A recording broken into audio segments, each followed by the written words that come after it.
Welcome to the Dojo Talk Podcast. Please remove them shoes before entry. Semester is here, and you still have not taken off your shoes.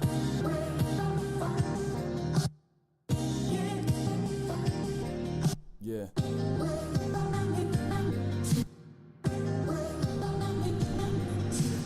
Living every day to define man's mission. Looking to the sky for divine transmission. Deaf man's vision makes the blind man listen. Eyes on the prize, this is blind ambition. Thank you. Welcome to another edition of the Dojo Talk Podcast. We are on episode 107.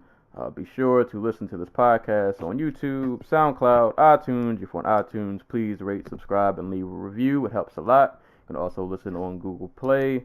Send questions to dojotalkpodcast@yahoo.com. Hit us up on Facebook at the Dojo Talk Podcast Facebook page. And you can follow me on Twitter at Serial Sensei.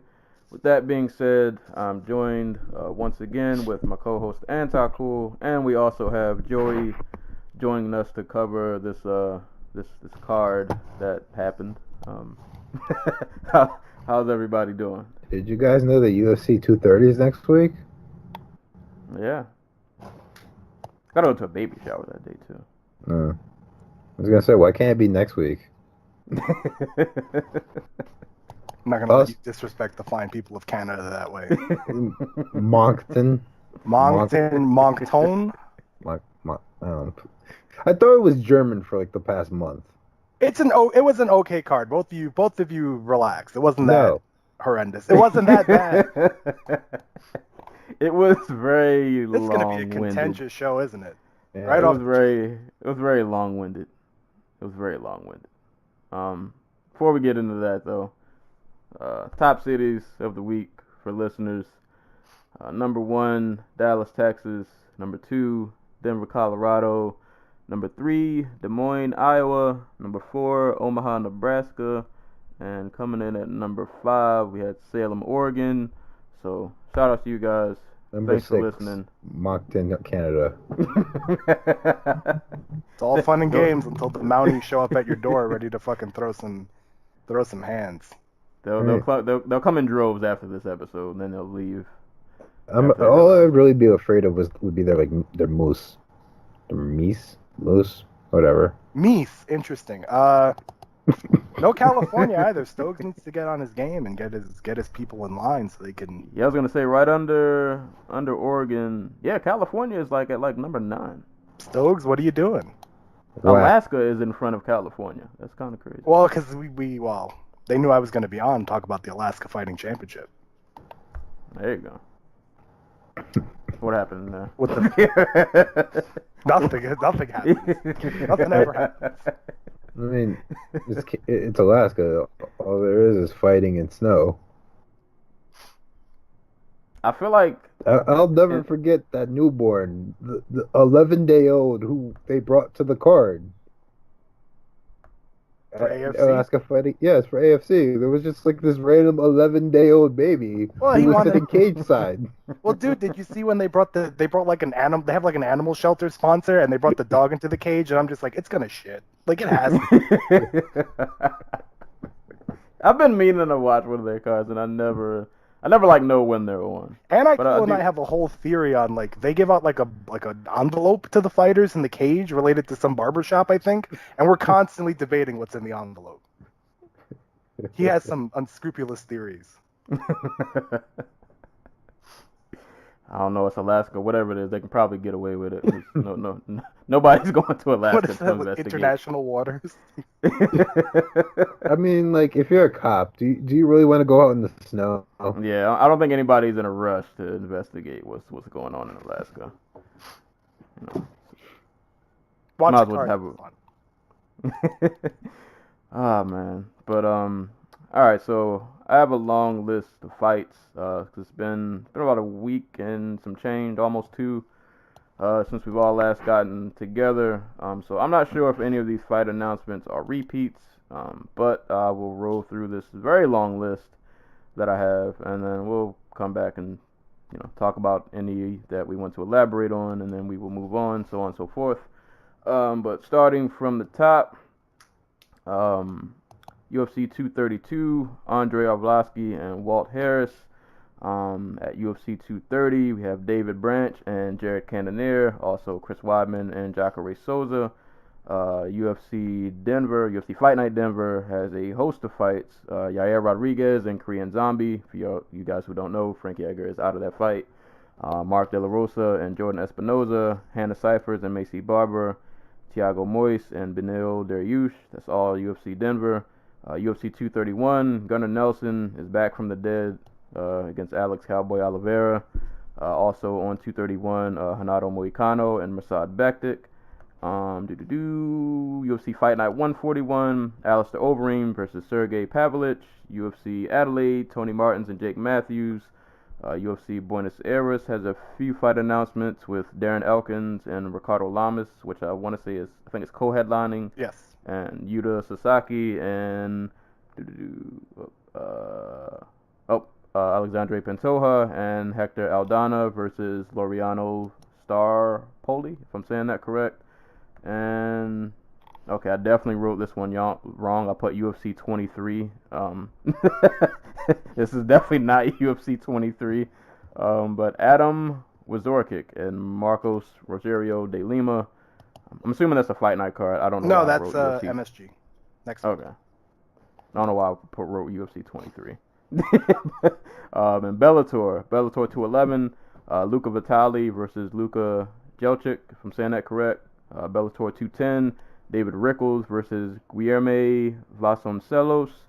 Invicta FC 33 will have a atomweight title rematch between Jinyu Frey and Mina Sanders. And over in one championship, Brandon Vera will finally fight. I feel like he fights like once every 5 years over there. But Brandon Vera versus Mauro Sorelli. I don't think the date is yet announced, but that'll be going down November 9th. Super fight between atomweight champ Angela Lee and strawweight champ Zhong Jingdan. So that should be fun. Kayla Harrison will be fighting. I think this is PFL's New Year card. I think. Yes. New Year's Eve in Manhattan because they don't want an audience. Yeah, one of their brightest talents may not have a crowd to fight in front of. She does not have a named opponent at this point, but she will be on that card. And in boxing, Mikey Garcia and Errol Spence will be going down in February. And a fun little tidbit that I found out via Twitter yesterday: DAZN added Road FC to their list of organizations on their site. So I had to make that tough decision, and I think I'm gonna keep DAZN actually.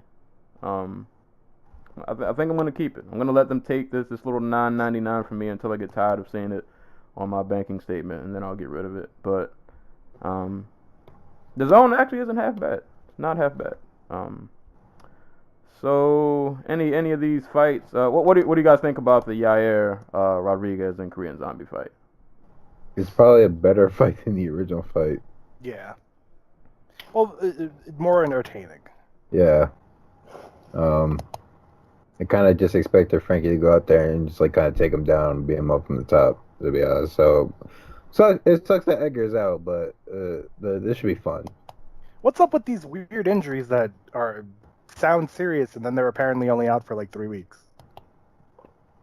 Because Edgar's talking about being back in January. Yeah, he tore his bicep. Yeah, that's what I'm saying. For a bicep tear, that seems ridiculous. Yeah. Maybe science has just come that far and we just haven't realized it. I don't know. Oh, Frankie's the Iron Man. Yeah, far be it from me to knock Frankie Edgar's toughness, but if you're that hurt, then you be awake a lot. Maybe take some time, relax, untear your bicep. Right. It's gonna be like crazy cold in January. Chill out until the spring, man. Just relax. Just relax a little bit. Oh well, not to interrupt you, but I do believe Alizu Zaleski and Li Junlian fell apart too. So, and that's a personal fight that I'm quite sad about. Yeah, that did happen. Quite bummed about. But Yoel Romero's got a fight, so everything's better now. Does it say what weight it's going to be at? Probably Paulo Costa at any weight. They're probably just gonna. I believe it's Paulo Costa on the January 19th card. Costa Romero, PVZ, and Thompson Wonderboy, Thompson Lawler, you're at least trying with your ESPN debut. Trying. Hey, you got to give some kind of A for effort. No, I mean it's perfectly acceptable for a 4-fight main card. That main event I'm a little concerned about. I mean, I don't even know. Like, how long did Poirier say he was going to be out? Like 6 weeks, 3 weeks? Yeah, like what is up with these injuries that are like 3 days, 3 weeks? It comes off like I'm questioning them. I'm not. I'm just I'm confused if these guys are rushing back already. I mean, they almost certainly are, if we're being honest. But if they could rebook Poirier Diaz for the ESPN debut, no, I want that. They're not giving Nate Diaz that. They should, because that's what I want. Well, the world doesn't revolve around what you want. If we had what you wanted, we wouldn't be getting rid of this. No, they probably can't. I don't think you want to book Nate for ESPN because there's a chance he just doesn't show up. There's also a chance that he flips off the entire audience. Yeah. on TV, and that sounds amazing, and I want it. This is why they're getting rid of 125, because your behavior is my behavior unacceptable. Supporting this. Quick thoughts. Weidman, Jacare. Jacare is just way too old, and Weidman's just way too broken. I was about to say because I feel like the fan in me is always rooting for Jacare. It's like, but then I look at. Go ahead. Well, I was saying, I look at it realistically. I'm like, Weidman probably should win this, but I don't trust Weidman all the time, so I don't know what's gonna happen. I don't know how this is gonna go. Yeah, like I said, it's two really old broken guys. Well, not really old, but like in fight years, they're just kind of. I mean, I think Jacare is like 40 something. Yeah, he's up there. I don't care what his birth certificate says. Like, Christ. Why do we always? Weidman would. Everybody's older than they claim to be in this thing. Because it's a young man sport. Zeus is 38. He is 38. All right. Weidman's 34. Wow. Time goes fast. Why hasn't he gone to this? We're gonna harass that. If this card wasn't an indication why Rockhold and Weidman should have been at 205 like a year ago, 2 years ago, 3 years ago, I don't know what else is. But just to go back to Weidman, Sousa, real quick, take your Rock'em Sock'em robots from 20 years ago. One of them's missing an arm, and the other one's head just comes up randomly, and have them fight and see who wins. And that's basically this fight in so many words. That's very apropos considering, like. That's what I'm saying. Weidman has like one neck, he has a bad neck and one arm that's not working. Because he's had shoulder surgery on that one arm, and Jacare is just old. Speaking of guys who come back from major fucking surgery way too quick, Mr. Chris Weidman, who's like, yeah, I had to get neck surgery. I'll be out for like 5 weeks, but I can fight in September. He was mad the UFC didn't give him a title shot, but it's like, how? You have a major surgery every other month. And the weird thing is, apparently, he's been promised a title shot if he wins, FYI. Why? Because he's Chris Weidman. Because it's like, when are they trying to book Gastelum and Whitaker? February. Yeah. Well, that gives him enough time to get hurt and then heal back up. So. February. That even makes me want to root for Jacare even more. I'm sorry, I don't want to see Weidman in a title fight. Well, because if you think if you think about it that way, Jacare is going to be a title fight. And Whitaker already put it on him pretty badly, and I don't want to see that again either. That is true. Whitaker's run through this division. I think Weidman's all that's left. I mean, well, apparently, I don't know if you guys heard. But Rockhold's MIA forever. The style bender's he's trying to campaign. Oh yeah, we do have Adesanya. Yeah, he's trying to get that fight. And David Branch, I can't not mention him. The GOAT. The fact that they went with Jacare over David Branch is just like, Yeah, I feel like those fights should have flip-flopped. Are you sure about that? Because nobody knows who David Branch is. Everybody knows who David. I know Nobody who knows. David Branch is. Get out of here, David. If Branch. they don't know, I will let Branch them know who outdrew David Branch Rumble. is. Never forget that. All right, once upon a time. That was Jessica Aguilar, by the way. I just want to point out. What? I think she was like co-main. Yeah, she didn't matter. How dare We you? know who they were tuned in for. Well, if Jessica Aguilar doesn't matter, then let's just get rid of all the women's divisions. We've agreed, right? I mean, We're- let's be real. Let's just keep lightweight and get rid of everybody else. Everybody else. I had that thought while I was rewatching. No, because we need the weight classes from we need all of those like bad weight classes as examples of what happens when you just decide like I'm not gonna cut this fucking weight anymore. Like you're gonna be fine. You're gonna be look at Jorge Masvidal. He could probably be successful at 185 with no weight, just eating. Didn't he beat a 185er in his 170 debut? Yeah, Cesar Mutante. I'm saying like we need those weight classes to prove why weight cuts are bad. Oh man, I think I had that thought when I was watching the prelim fight. What was it the Don Madge and the T Edwards fight? I was like, these guys aren't even like top 50, and they're still like pretty good. I was like, I could just watch a whole card of nothing but this, and I'd be completely okay with it.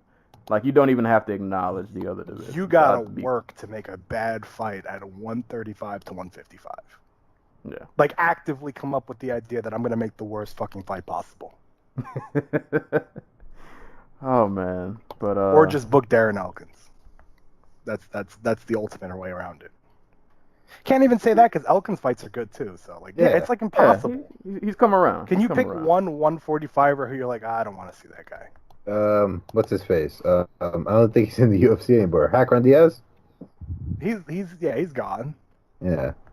Like it would have probably been him, but like I'm looking at toward the latter end of his UFC stint, Hioki was becoming that guy for me. He hurt me so many times. Like I'm always down for a Kawajiri fight though. I don't know. I don't know about that. I'm down for a Kawajiri. I know it might hurt me, but I'm gonna watch it in that small hope that like even bad 135-pound fights are moderately enjoyable because they do so much while being bad. Like there's something always happening. So Ronnie Yaya was like the most boring 135er. Now he's a finish machine. So everything's coming up right in that division. Or you can watch Sam Alvey fight 20 times. Now that you bring stuff up like that, this card is making me think about a lot now. You know what? I gotta be quiet. I'll wait until. No, I had some thoughts too. I had some moments. The John Vellante Ed Herman fight gave me so many questions. Were they like, how was Ed Herman an athlete? Was that? I don't mean to be negative to Ed Herman because he probably won that fight, but like, he was moving in like TiVo slow motion. I was just watching that fight and I was like, how is it that like flyweights and other divisions get booed, but you guys aren't? Like, people weren't like over the hill for this fight because they were still hitting each other. But they were too slow to move out of the way. That's like I said when I was watching the card. I'm like, there's a noise level for bad light heavyweight fights that is, you can't compare it to anything else. Like they'll boo or woo during bad fights, but when there's a bad light heavyweight fight, it's like, what the fuck's even going on? It's just this murmur of like they're seeing an execution. Because they think it's like two guys who hopped out the crowd and are just fighting in the cage.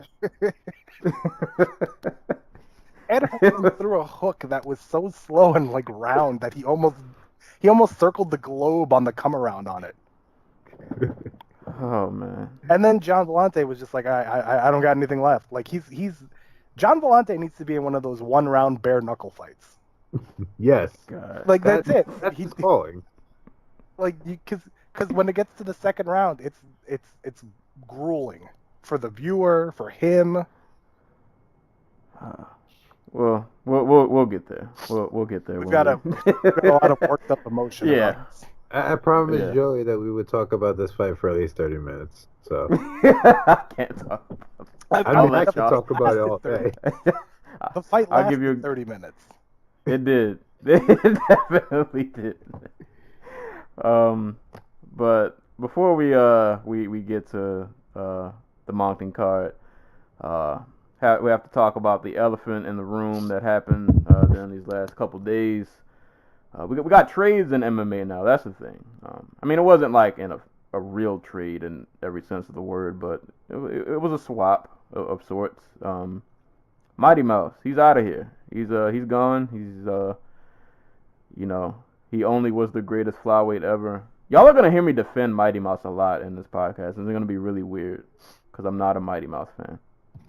So now I'm gonna have to bash him like the next 4 episodes to make up for this. But he's out of here. He's going to one championship.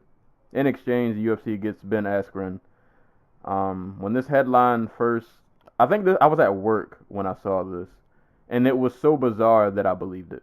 Like, I don't like MMA is just one of those sports that's so out of control that when things like this pop up, I'm like, this probably is true. I don't know why it's true, but I'll be willing to bet you that somehow this is true. And sure enough, it popped up on I saw a headline somewhere, then I started scrolling my Twitter feed, and it just started seeming more and more credible. And then articles started popping up, and I was like, oh, I guess this is a real thing.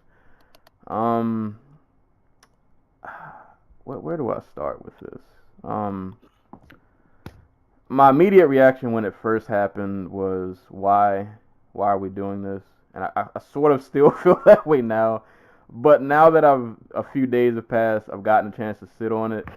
I've managed to, I think, draw a few positives for Mighty Mouse.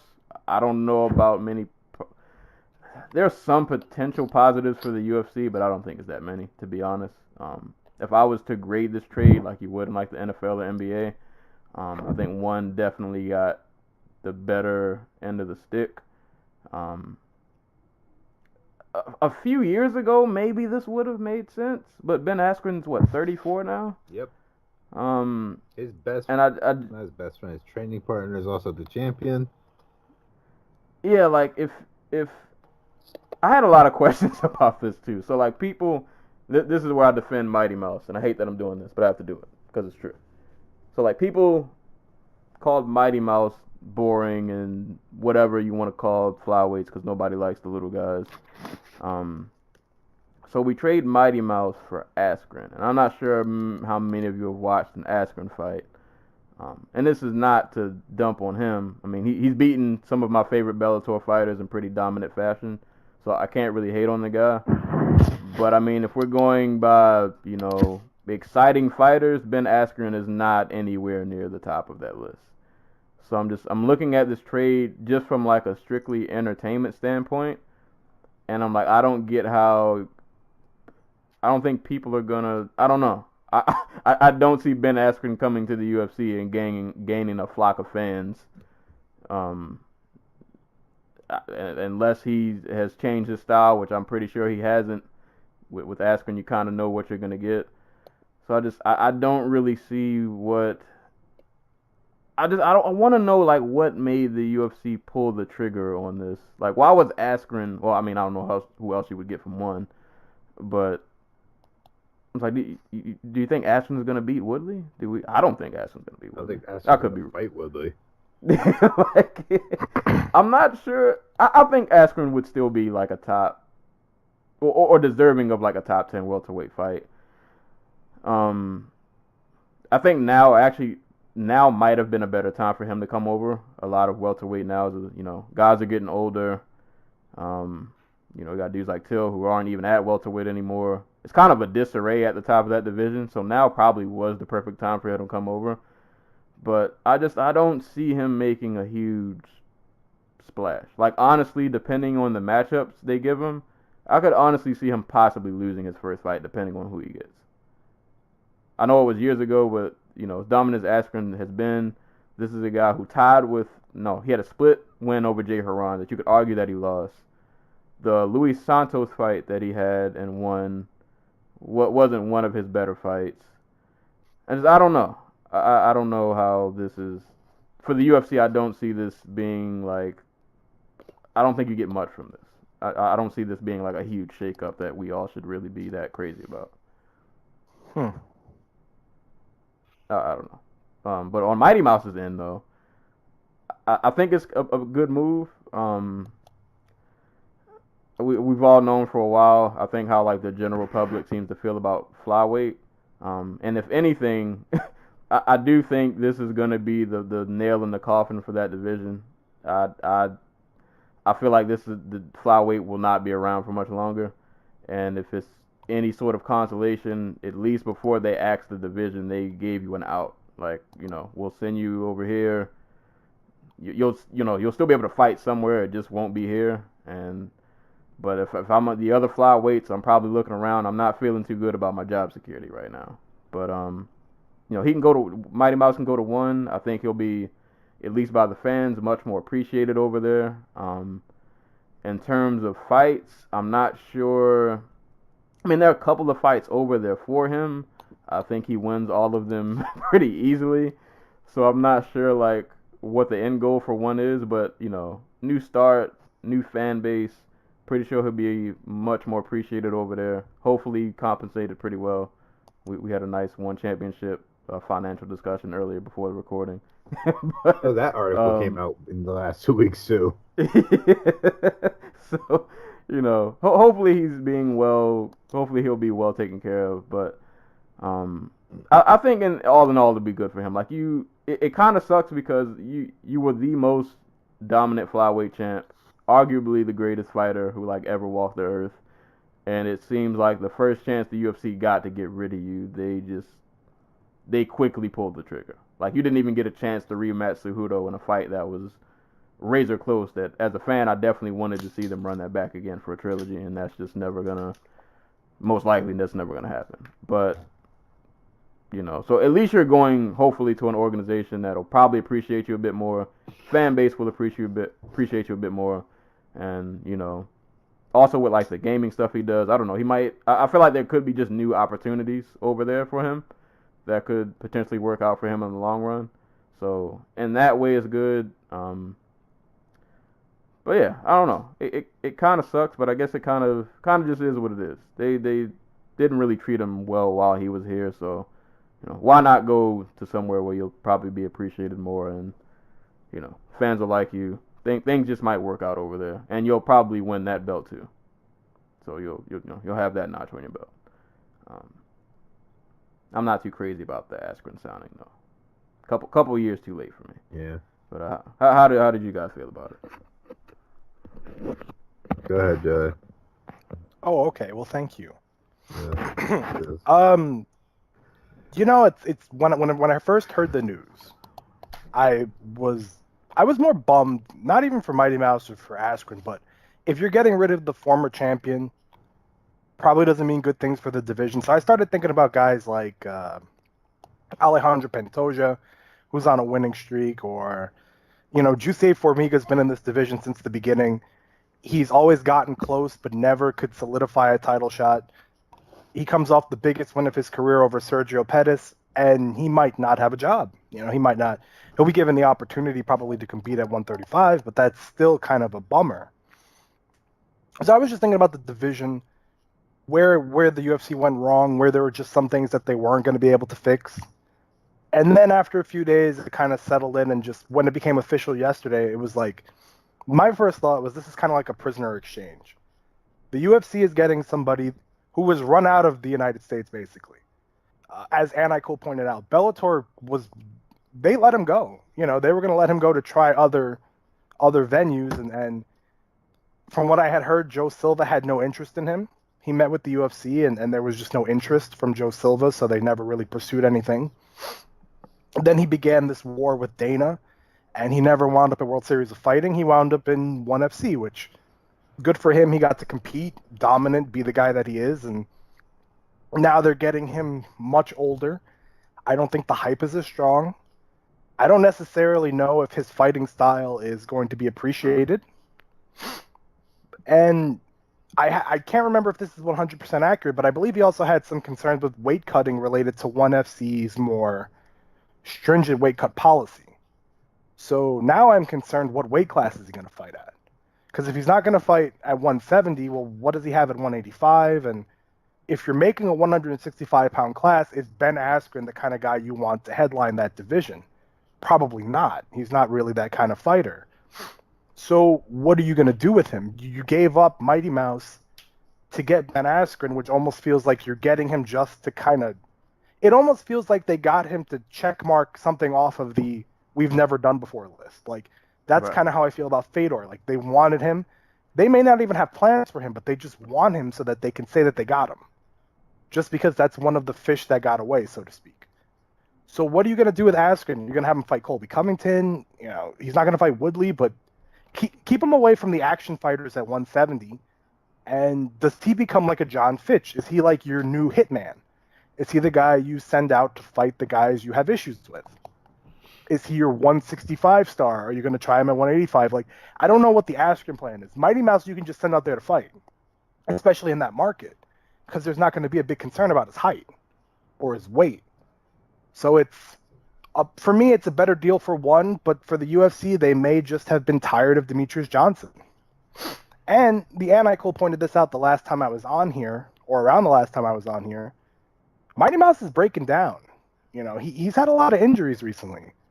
So what if the whole point of having Demetrius Johnson was his durability and the fact that 3 times out of the year he can headline a show for you, what is he worth if you can't count on that anymore? And he's already become kind of a problem for you. Like, what do you do then? So I almost feel like these were 2 problems for 2 different organizations who just decided to swap problems. I think Mighty Mouse will be fine. I think Askren will be successful, whatever role they find him in. But if I'm the UFC, and I mapped it out earlier, 504 fights next year. If you're trading the second, he's the second best in theory because Cejudo's the champion.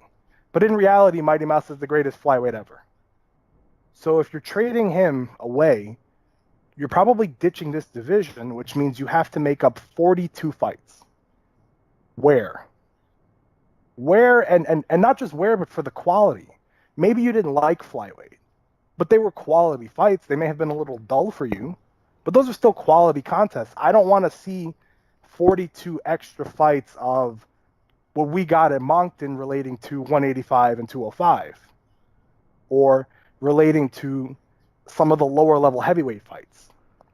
No disrespect to Rashad Coulter, but I'd rather watch Ray Borg than Rashad Coulter fight.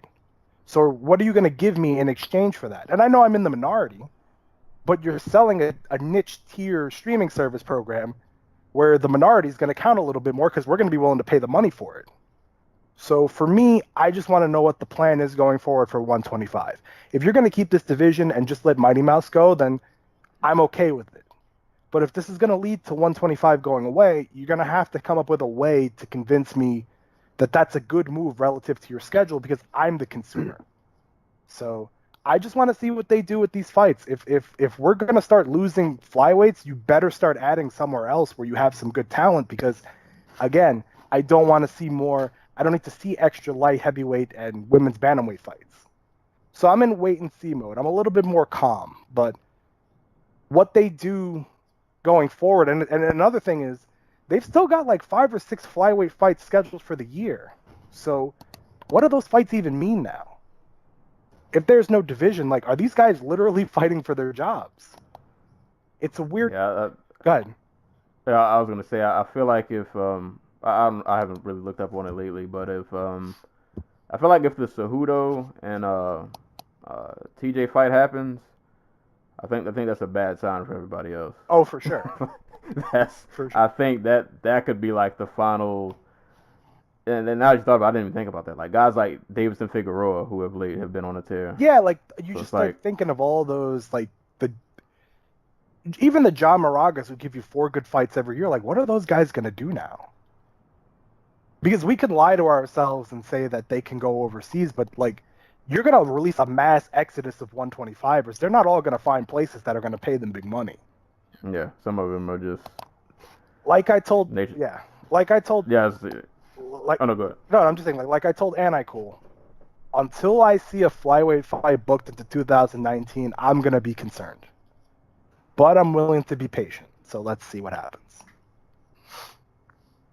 Go ahead, Anico. 21, 22, 23, 24, 25, 26, 27, 28, 29, 30, 31, 32, 33. There are 33, according to Wikipedia, which God knows if that's a reliable source. There are currently 33 bantamweights on, not bantamweights, flyweights on roster, right? Just like really closely glossing over the list. I think the UFC probably keeps half of them at bantamweight and just get rid of the rest of them. Like, Joseph Benavidez, Sergio Pettis is already going back up. Like I'm sure John Moraga and Henry Cejudo's angling for a bantamweight title shot. Like I'm sure these dudes have jobs. Like I don't know about your guys who've never fought 135 before, but yeah, no. I'm a lot calmer than I thought I'd be, really. But the UFC traded away one of the top 3 fighters in the history of the sport because he was unpopular for a man who got chased out the fucking country because he was so boring fighting. Not bad fighters, but okay-ish fighters. Can I expand on that for you? Just to further prove your point? Yes. He was fighting, not only was he booed, he was the American fighting the foreign guys. Booed. In America. In, like, the heartland of the country. So in places like, because Bellator runs those, like, Thackerville, and so, like, I don't know if the last fight where he battered the shit out of Koreshkov and still got the crap boot out of him was in New Mexico. All I remember is the Amasu fight. Oh my god. Which was he which put was a hurting in on him. Oklahoma. The wrestler in Oklahoma was booed. Fighting the Black Frenchman. Kind of crazy because I remember that being one of his more is he impressive. German? No, he's Impressive fight. Amasu? Wikipedia never lies. He is French. Okay. And it's like Yeah, he's gonna be fine. No matter who he fights, he'll be fine. But they gave up the opportunity to have a 3-time headliner for a guy who. What pay-per-view can Askren sell? He's never sold. Yeah, I think that's just the whole thing with this. It's just like for the UFC, I don't understand what you really got from this, other than just another name. But you didn't. Askren's not shaking up any headlines. Nobody's breaking their neck to pay $60 to see him on a pay-per-view. I don't think. So it's just like, what did you really do? What did we really get there? What did we really gain from this? I don't know what the end game is. Good on Askren. You get to extend your career. You can end those what if questions. Finally, how would he be in the UFC? Now he can, we'll find out. But so for Askren it's cool. But for the UFC, I don't know what your end game is here. I feel like this could. Imagine if Askren comes over and he loses like his first 2 fights. I don't know. I don't know. This, oh my god, I can't get past this. The UFC traded away one of the 3 best fighters of all time for a man whose best win is Jay Haran, like 7 years ago. Now, does it matter that Mighty Mouse apparently wanted to be let go? I mean, if we're being real here, no. Because, how many other fighters on the UFC roster are constantly begging to be let go? Fair point. The only way it makes sense is that they're just getting rid of the division. Which sucks ass. Because, like you said, I don't want to watch the number 50 light heavyweight in the world fight the number 53 light heavyweight in the world. That sounds like torture. None of us need that. Yeah, we don't need that. And that could mean, we'll get more tough seasons of light heavyweight and heavyweight because we just need more people to fill up slots, and they just need to find more new talent. and none of us need to be subjected to that. Because you know what, like the logical thing is, oh, they have like, even if they get rid of flyweight, they have like 570 fighters on roster, and that's if they get rid of all the fighters. But the UFC is so bad at managing their own roster, they don't know who they have until they actually like call up Sean Shelby and like, hey, I haven't gotten a fight offer in like 12 months. Like, what's the deal? So like, they're just gonna sign more guys. Unless the game plan is to, I guess unless the game plan is to come up with a 165 and then just start splitting people up, or and it's like I'm thinking about it now, and you were reading out the numbers, and let's say they take 16 flyweights and put them into bantamweight. Now you've overloaded bantamweight, so really good bantamweights are going to start getting cut off. Because in theory, every division has a cap, and you have to imagine that bantamweight has a specific cap that they've set for it. So if you add 16 fighters who may not belong in that division, now dudes are going to start getting wiped out, and you're going to start losing more talent for, reshuffling purposes. My head hurts. Like, I thought I was calm about this, but like, it's a prisoner exchange. it is a prisoner exchange. They just did not want Mighty Mouse. They didn't want him, so fine. And you know what I think happens to Ben Askren? I think we get like the old Joe Silva matchmaking, where Joe Silva is like, oh, this guy wants to be like a smart ass, or he wants to talk back, or he doesn't want to take the fight I want to give him. So I'm just gonna match him up with the hardest fucking matchup possible, make him look bad. And I think I think that's 100% why Dana got Ben Askren, just to shut him up. But who's a tough fight for Ben Askren? Anybody, like, I'm assuming just any wrestler who's younger than he is, because he's like 30. Like, I know how I feel about Colby Covington, but I think Colby Covington washes him. Really? Yes.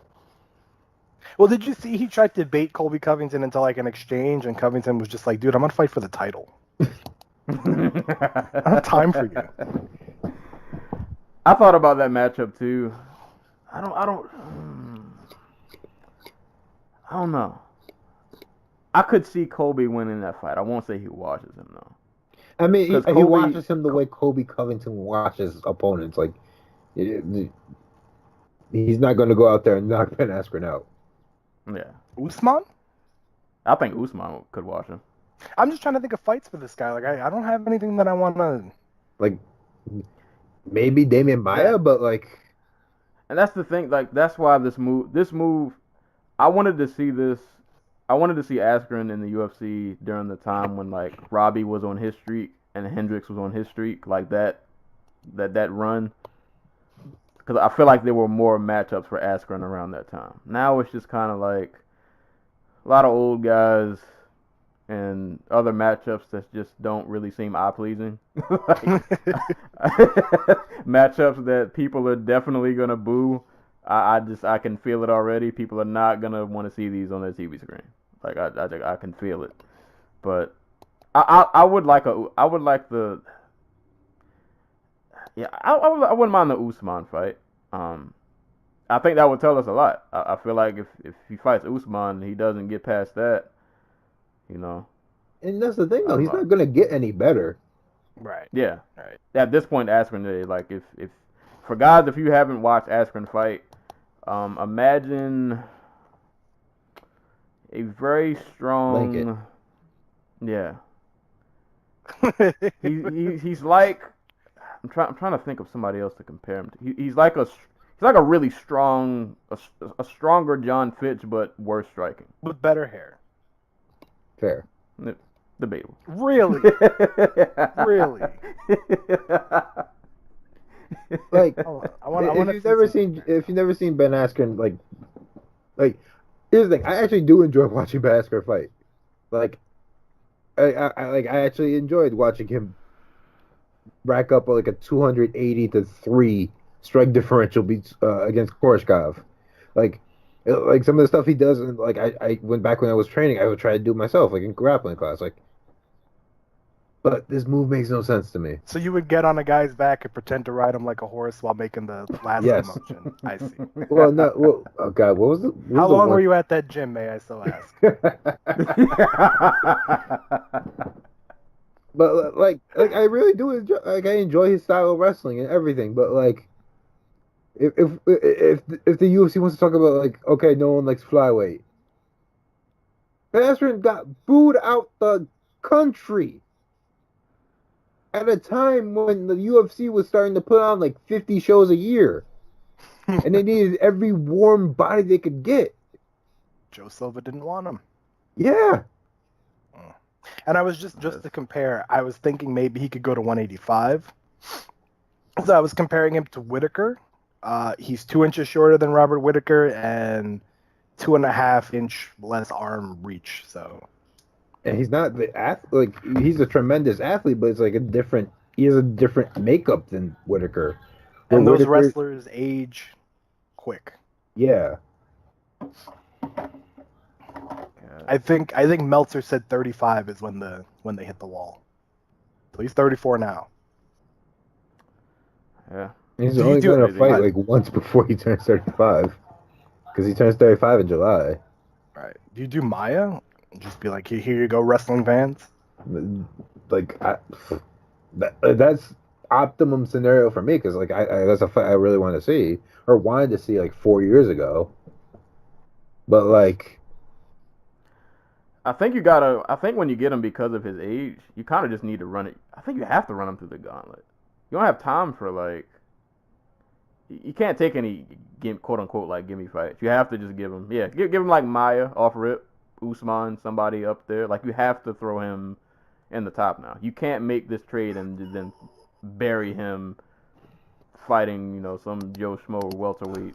You're gonna have him fight Mike Perry. I wouldn't be mad at that. It's a shame, because I think they could have done him versus Rory, and that would have been really interesting. That would have got some eyeballs, but... Dude, like, I was like one of those people who was like, yeah, I want to see Ben Askren versus GSP.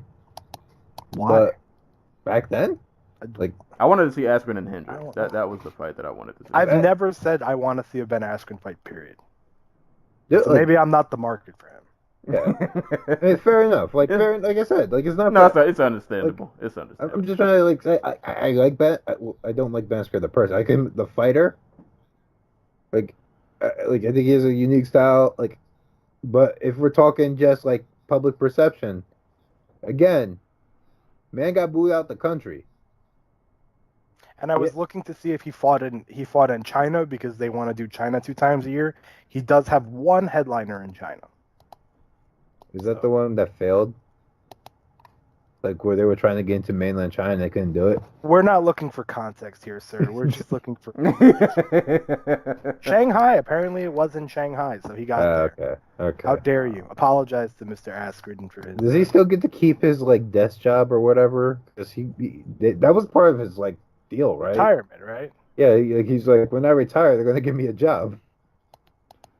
Those post-job MMA retirement, those post-retirement jobs, man, they come and go quickly. Maybe that's why they were so like open to the trade. They're like, we don't pay this motherfucker. They white boxed his office the second that headline came out. They cleaned that desk off so quick. We sold 5,200 pay-per-views all of last year. Why are we paying this man? Oh man! And I think 125's got a chance. No. For me, it just, like I said, it depends on that next Cejudo matchup. Because my only the slight optimist in me wanted to say like, well, I feel like they wanted Cejudo to be flyweight champ all this time, and now he is. But if they're gonna make the Cejudo and TJ fight, I don't think there's not any looking back now at that point. How angry you think Cejudo's gonna be when he loses to TJ and then they take his belt and he doesn't get his like championship money anymore? I mean, I feel like at this point, if you're a UFC fighter, if you're just observant of your surroundings, you just need to know that any day it might just go south. So, like, do your money fights while you can do the big fights while you can get them, because At this point, man, if you trade away Mighty Mouse, nobody's safe now. I would caution that just by saying that it depends on who you are, because That is true. I think Mighty Mouse and I guess you can kind of say Tyron Woodley and Stipe Miocic. Those are the three guys. Like, I think that they would be like, you want them, what do you want for them? You know what I mean? Like, I think trade-wise. Because I think that they're at the point where they're going to make money regardless. Like, Amico was talking about it. They just need content. They don't even need guys. Like, they don't need stars. And that's what blows my mind. That's the thing. They don't need major stars unless they're going to sell you for a major pay-per-view. So a lot of these guys, I wonder if they're like, if you're going to be a headache, you know, vaya con Dios. And Mighty Mouse wanted out. I don't know if anybody else would be willing to, like, I'm going to go fight at ONE FC. One championship. I mean, I can't even blame him at this point. He accomplished everything you could like 11 times over. That's a good point. I'm not all for. I mean, if a fighter wants to go up a weight class, I'm never gonna say no. Like, don't do that. But I'm also like not really gonna scold you if you don't. It's just kind of like, you know, if you don't want to, cool. I can't be mad at you that you've won 11 times over in your division. Like, I'm not gonna scold you for not going up for a quote unquote tougher challenge. You know. Did Dillashaw end his career, end his UFC career? Because remember, they wanted him to fight TJ at 125, and he said no. So did that lack of the quote-unquote money fight for them pull the plug on him? It might have played a part, but I feel like regardless somehow they would have. I don't disagree with that at all. Yeah, if it wasn't that might have played a part in it though. Like I feel like that could have been like an extra talking point at the meeting table. Like, listen, we can, you know, you don't have to leave. We don't have to get rid of you. Like, if you just take this fight, so on and so forth, and maybe he just wasn't with it. And that could have played a part. But I think they would have found a way to... That division might have been doomed anyway. Some way or another. If it wasn't this trade, something else crazy would have happened. But I don't know. I hope I hope those guys can stay around. But if I'm being realistic, I don't think they will. But just for job sakes, for... You know, these are people who have families and absolutely. Like, one of the first people I thought about was Ray Borg. You know, he's like, going through a whole lot, and you know, while his son is fighting this serious illness, he could lose his job for no other reason than how much he weighs. It's a very scary thing. Right. Like, so you hope these guys can stick around, and hopefully this can be salvaged somehow. But it's not looking too good. But we'll keep an eye on that. We'll see how this whole situation turns out. I'm interested to see that first Askren headline when they announce his first matchup. Goodness. You bring him in, he's got to like headline something, right? Like, he can't be the co-main. Yeah, like you have to. Headline on ESPN for a show. Let's go. ESPN would be like, what the fuck are you people doing? You've been plugging this ESPN. I mean, he could headline ESPN Plus. People are used to paying for his fights. I mean, like, that's... Are they? Because apparently nobody did. In theory. In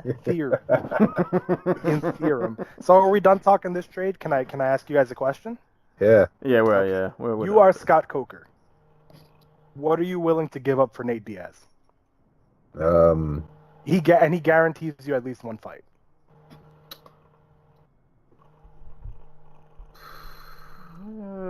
Got to be a deal the UFC wants too.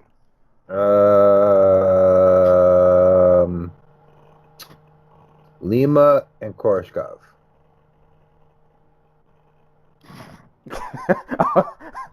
I was thinking of being petty. I'm gonna trade you back fighters you already had. Ryan Bader and Phil Davis.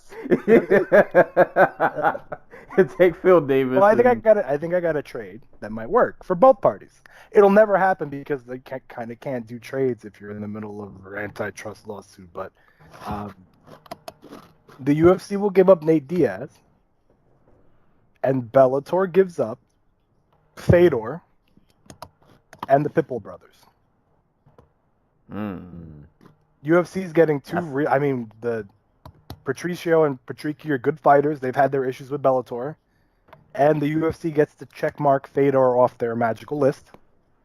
And Bellator gets that's the biggest star in the deal. And then Fedor decides, you know what, fuck you guys. I'm going to go back to fighting at Fight Night School in Russia. Well, no, they're going to co-promote. They'll do M1, and UFC present Fedor versus... I don't think he's with, like, the guy who runs M1 anymore. Well, let's pretend.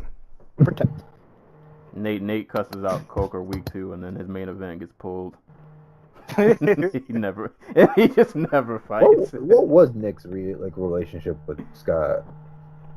I think they had Nick.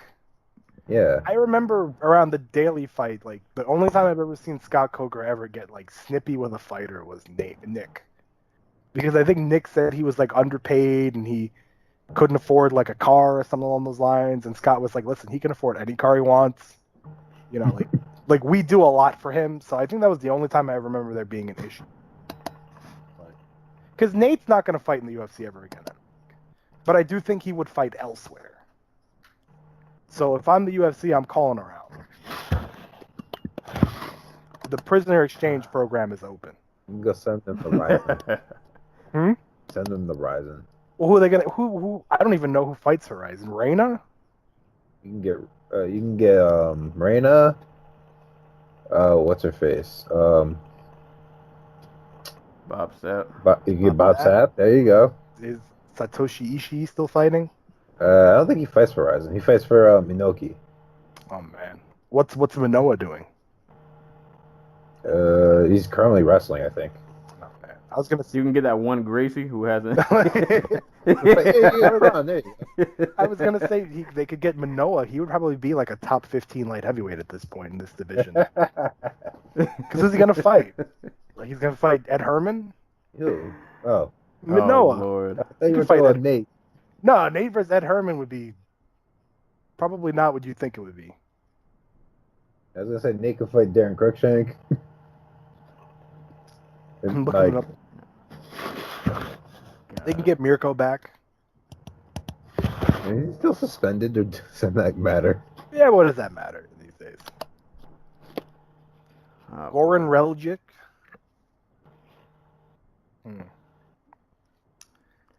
Well, we'll see how that all works. That would be funny if this opens up like a trade floodgate, but My only worry long term is that it turns into the "you're not popular, we don't want you" kind of. yeah. I don't want them to trade off unpopular fighters just because. Now, see, I was gonna say, I feel like some of these guys won't even get traded. That at some point they'll just be like, "Listen, man, we don't care about your record. We don't care about how many title defenses you have. Clear your office out on Wednesday. You're out of here." Like, Downsizing. yeah, we're downsizing. Eventually, not to get too far off topic, but that's to happen like eventually, right? Like, eventually, the whole just like we need as much content as possible thing will implode in on itself, right? No. You don't think so? Not with this organization. They're run like they stole the WWE business model. It would take like a catastrophe for it to fall apart, which is always possible. But like, you have to be really bad to fuck up what you've got, and they've obviously got a lot. Like, they're running a 40-yard dash, and they started halfway. They might trip. It's always possible. Look, by the time that they start falling apart, we will all be dust. So. Yeah, barring any just like scandal or something wild, they should be okay. They should be okay. ESPN extends the, I think that extends their life. I do hope they come up with some new. That's another conversation for another day. What? I'll leave it. I feel like they need like a new, I don't know the word, like business model, I guess. Well, they do. They were pay-per-view and now they're streaming. That's their change. They went to guaranteed money. Like, it's hard to fuck up guaranteed money. That is true. You think ESPN is going to be selling ad space on ESPN Plus? Who knows? They've already got a million subscribers. I don't want to be, paying $5 a month so I can freaking sit there and watch a UFC Moncton on ESPN Plus. I have to sit through the same amount of advertising I saw on TV. No. Apparently they're gonna, from what I've read, and this is of course rumor and conjecture, but it's gonna be like Fight Pass. So you will probably get a prelim card with no advertisements, and then the main card will probably have like a few here or there. Are they going to be for upcoming UFC shows? Absolutely. Or upcoming ESPN Plus. So if you want to catch up on your esports, you're gonna be your League of Legends. You're gonna be A-OK. There you go. My international Overwatch tournaments. Yeah, that's where it's at. This is $1 billion business that's on the same network as esports. The fastest growing sport in the world. All right. Doesn't sound like Chainsaw to me, but I'm gonna get some esport dude up my ass now about this. I'm just saying, they will be sharing office space with like the MLB games that no network wants, NHL games that no network wants, and some other stuff. The Fun Mac time. 10, the Mac, which is fine. Hey, look, they want to make money. It's all good. Booming do what you esports gotta do. industry hit 138 billion in 2018. Fake numbers. fake numbers. You show me, compare that to what the Chainsaw League does. But like the Chainsaw League, your prize is like just like free beer for like a week. How dare you. Those are real athletes.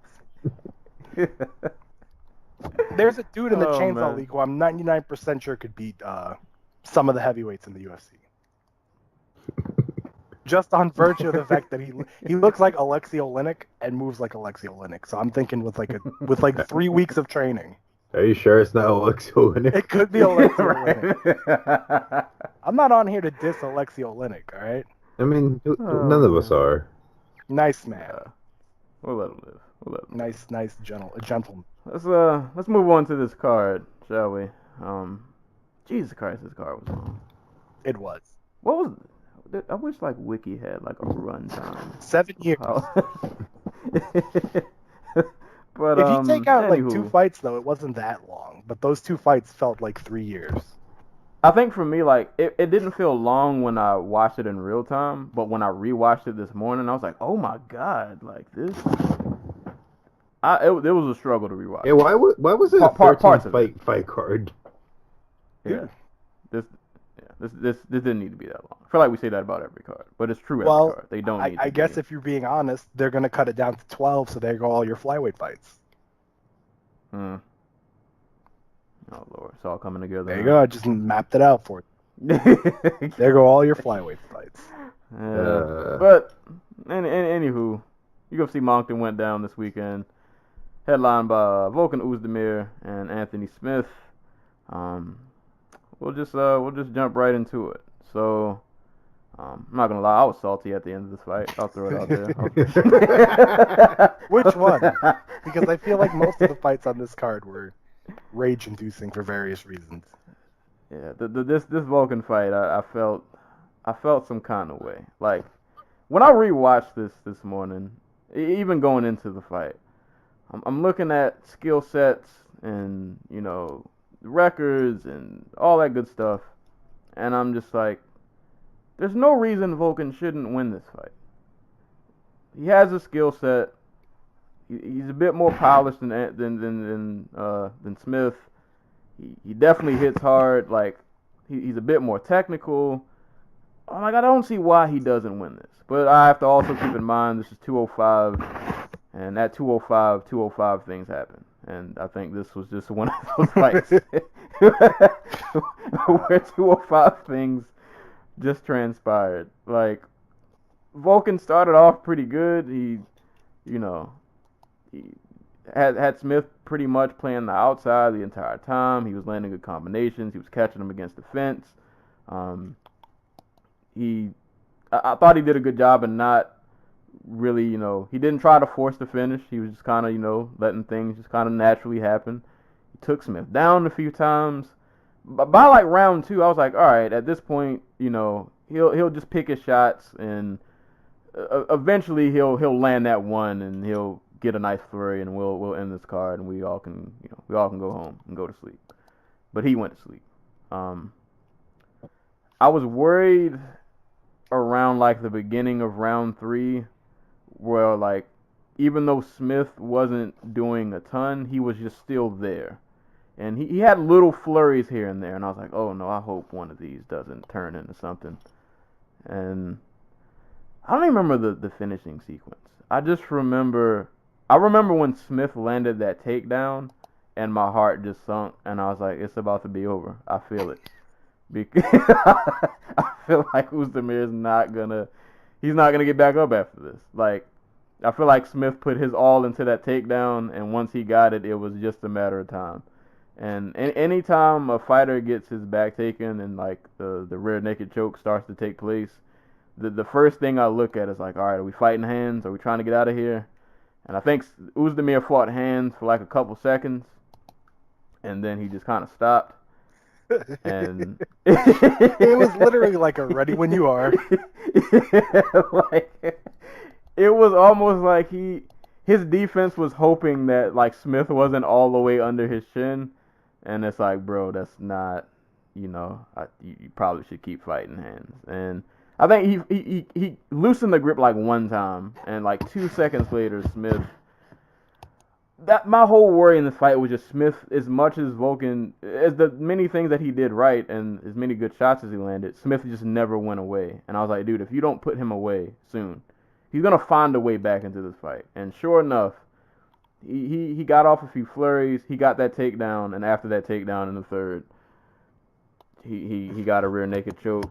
And now Anthony Smith, who was just kind of a middle of the road middleweight, is now is he a number 1 contender? I don't know what he is, but he beat the number 2 guy. That counts for something. He's just on this run, and the run is continuing. I don't know how long it's gonna last, but like I can't even. I was salty that Uzdemir lost because of just everything in my mind told me he should win, but I can't even be mad at Smith because it's like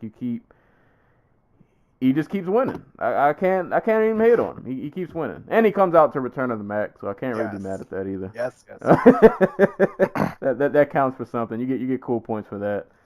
But God, Uzdemir, just I don't know what happened. But Smith, man, he gutted out this win. He definitely took his lumps, but he just stayed in there. This was just pure grit and heart. Just got him through this fight, and yeah.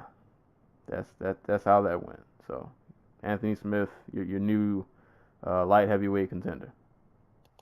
Anthony Smith just beat the number 2 dude in the division.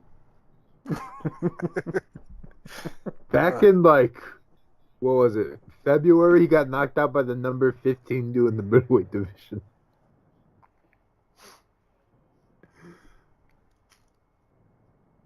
Why is 205 still a thing?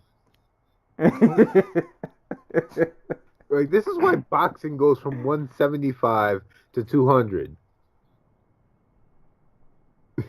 I want this division.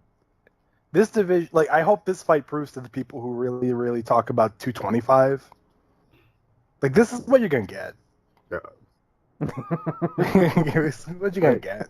Like, we alluded to it earlier, but like, like, to either of you guys, did this look like a fight between 2 top 5 fighters in their division? At 205, yeah. I mean, yeah. We were talking about Shogun at the beginning of the year potentially fighting for a title shot at some point. Yeah. Like, at 205, the fight between number like 17 and 18 looks almost the same as like 3 and 4 at this point. Yeah. Like, I'm just okay. So Anthony Smith is 10. Volkan Ozdemir is 2. Like, we want to see what these matchups look like in the other divisions. At bantamweight, number 2 is Dominic Cruz and number 10 is Cody Stamann. Be a good fight. At lightweight, McGregor is number 2 and Michael Chiesa is number 10. At featherweight, it's Jose Aldo versus Korean Zombie again. Jesus Christ. At welterweight, it's Darren Till versus Ponzinibbio. Jesus. But that's not fair. What is the number 2 middleweight and the number 10 middleweight? Let's compare them fairly. Luke Rockhold and Brad Tavares. I guess that's kind of comparable a little. Because I think Crawford beats both those men on the same night. How dare you? How dare you? Can't fight if you don't make it to the cage, pal. Oh man.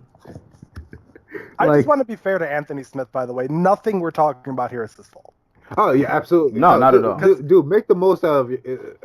He made the smartest decision that I've seen a fighter make as of recent. Like, this was the best career choice you could have done. In June, he was like the third fight on the prelims of a pay-per-view. In October, he's headlining his own event. Like, that's cool. Good for him. Absolutely, dude. Like, I like Anthony Smith. Like, dude's really fun to watch. But like, I'm just trying to keep it real. No, I get what you're saying. You're absolutely right. Because it's like, I think that 170 to 205 is that kind of like. Because Robert Whittaker was technically a middling 170er who went up to become one of the best 185ers, in my opinion, at least of my generation going forward. And we've obviously seen Anthony Smith and Thiago Marreta go up weight and be successful. Like, I don't know, dude. This division is weird.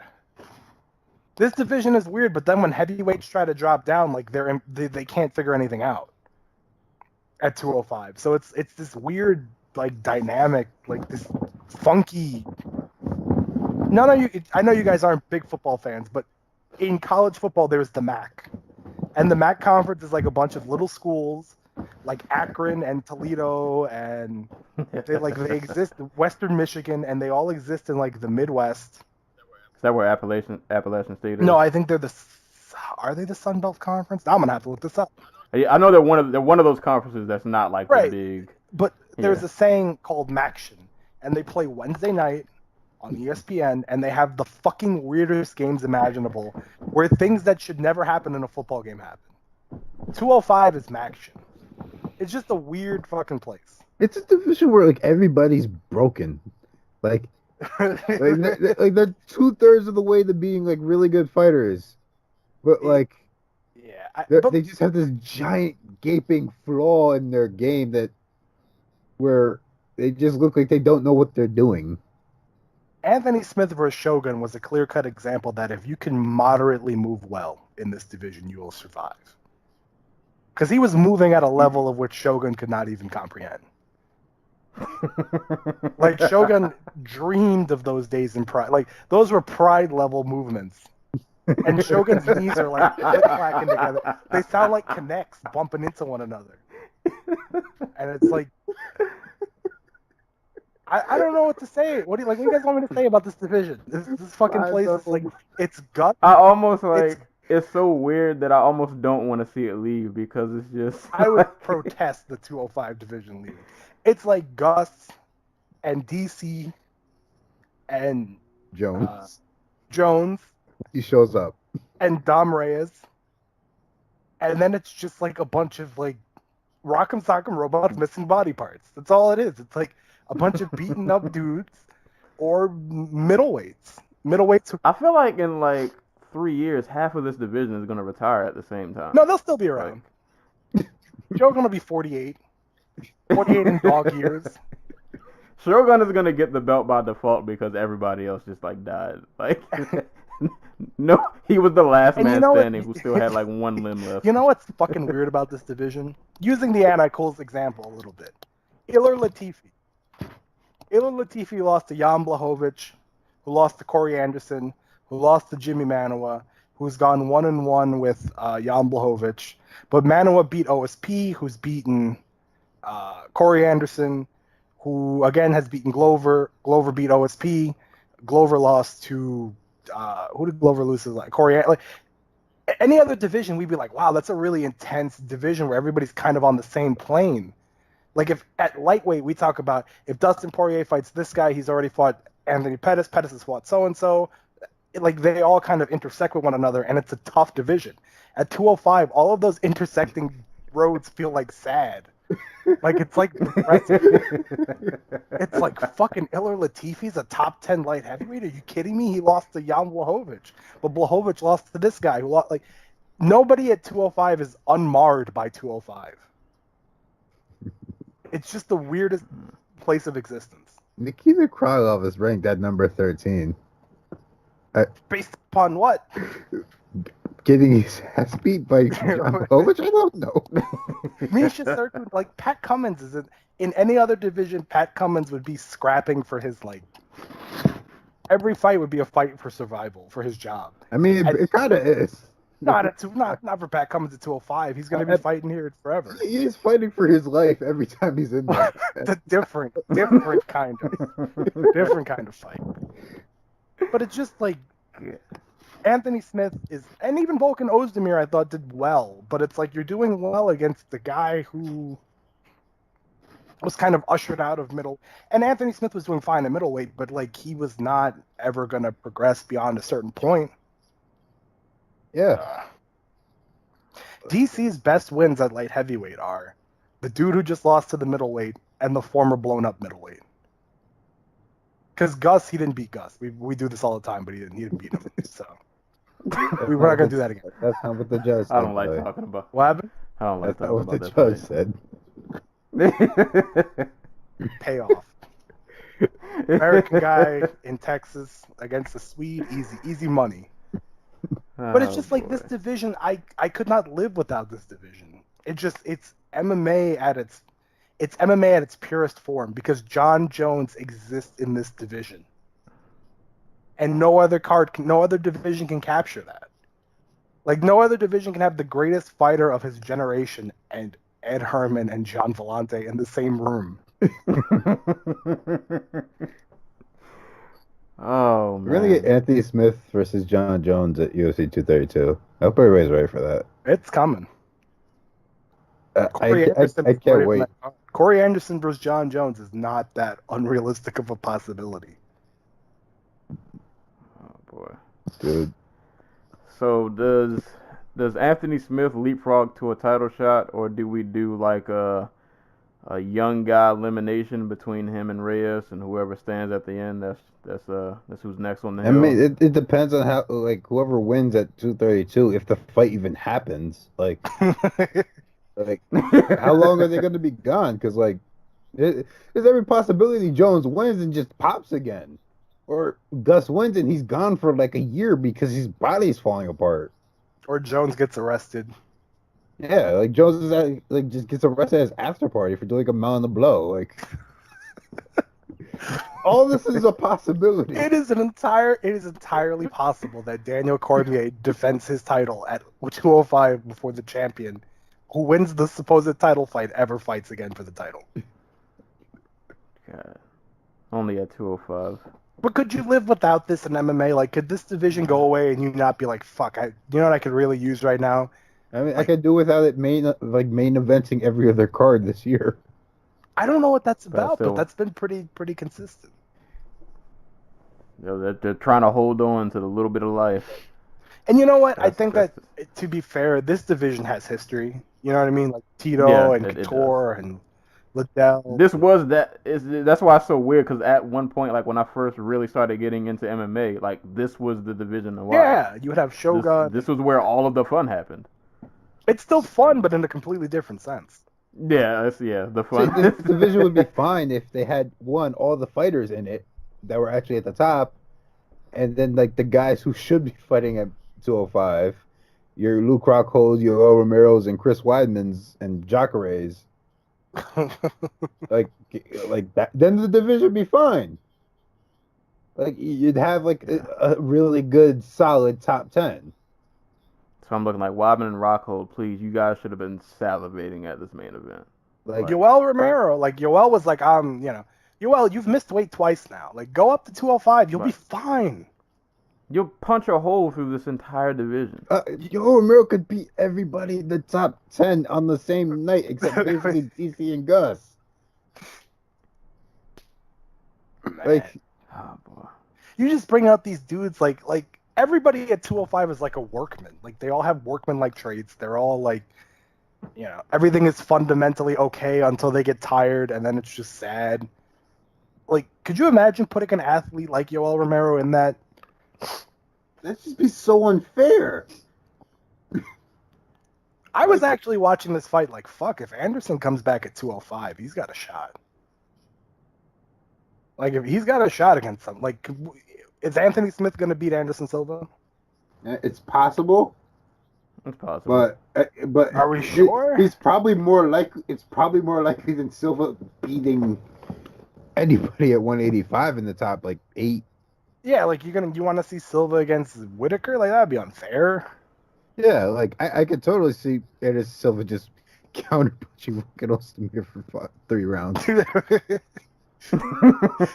So I thought Ozdemir did some good stuff. But have you guys ever been at work and you show up at the day and like nothing happens and you're about to clock out and you're just like, I'm fucking really tired. Yeah. For no reason? Yeah. Volkan Ozdemir just got really tired for relatively no reason. Dude, I thought he won the first 2 rounds, and then the third Easily. round he came out and he looked like he had lost already.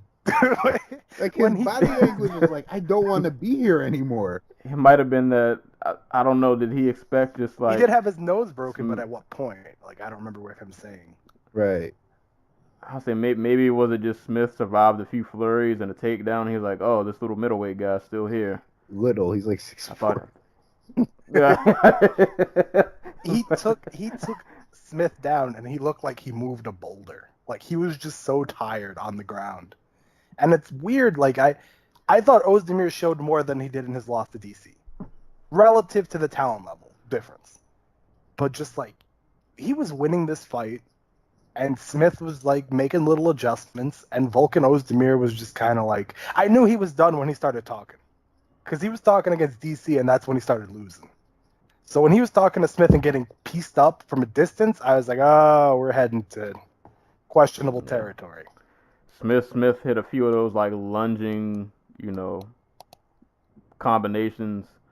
Yeah, that's never a good sign. When those start landing, it might be close to the end. My God, that last takedown really just broke my heart.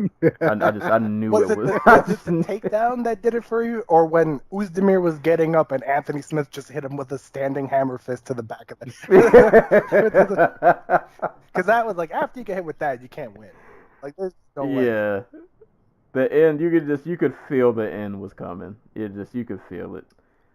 My God, but I mean, hey man, Anthony Smith, keep riding the wave.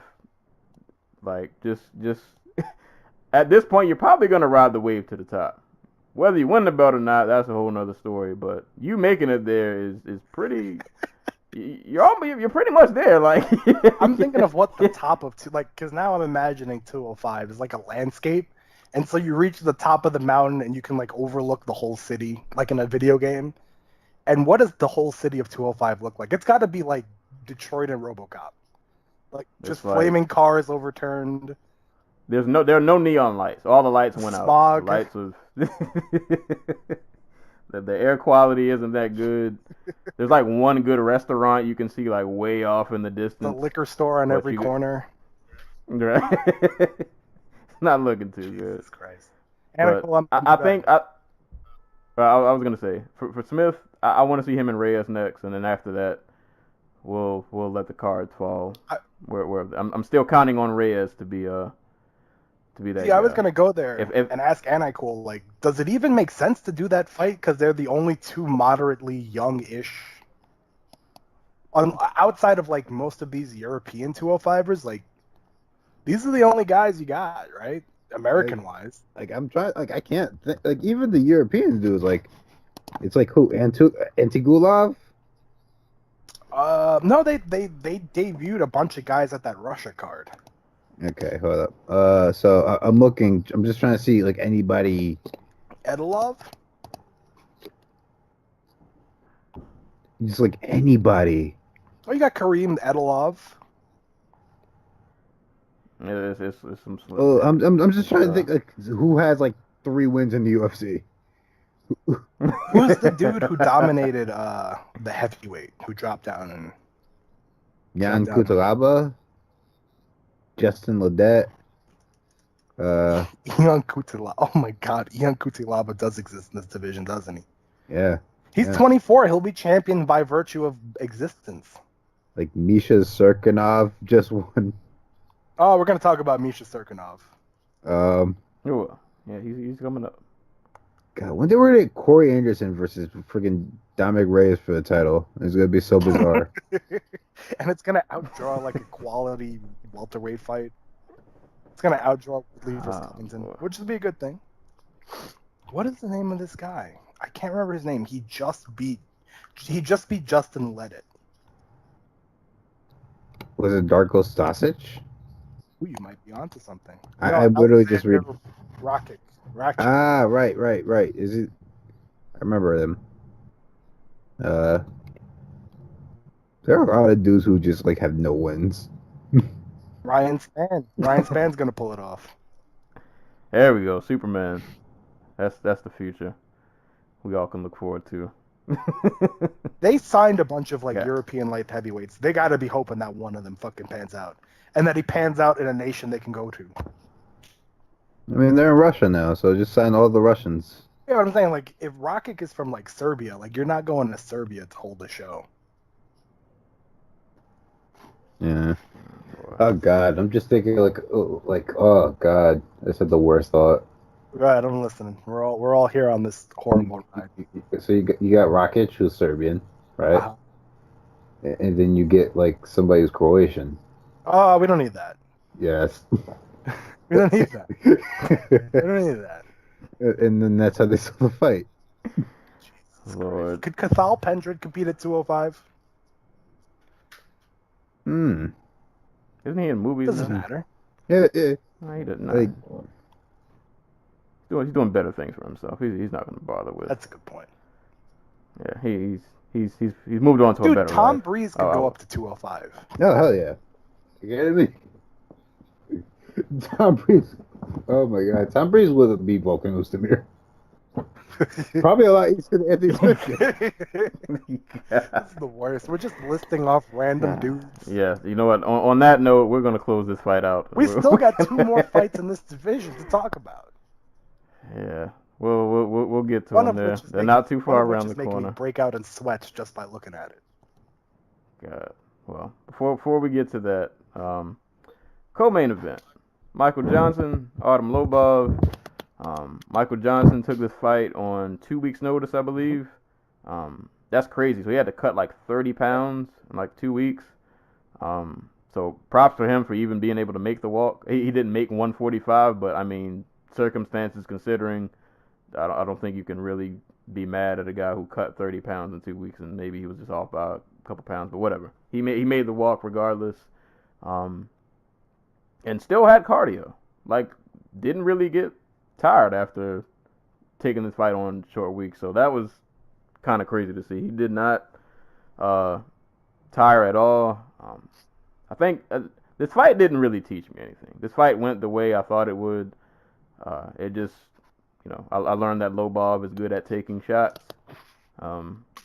He's good at being very his fighting stance, if you want to call it that.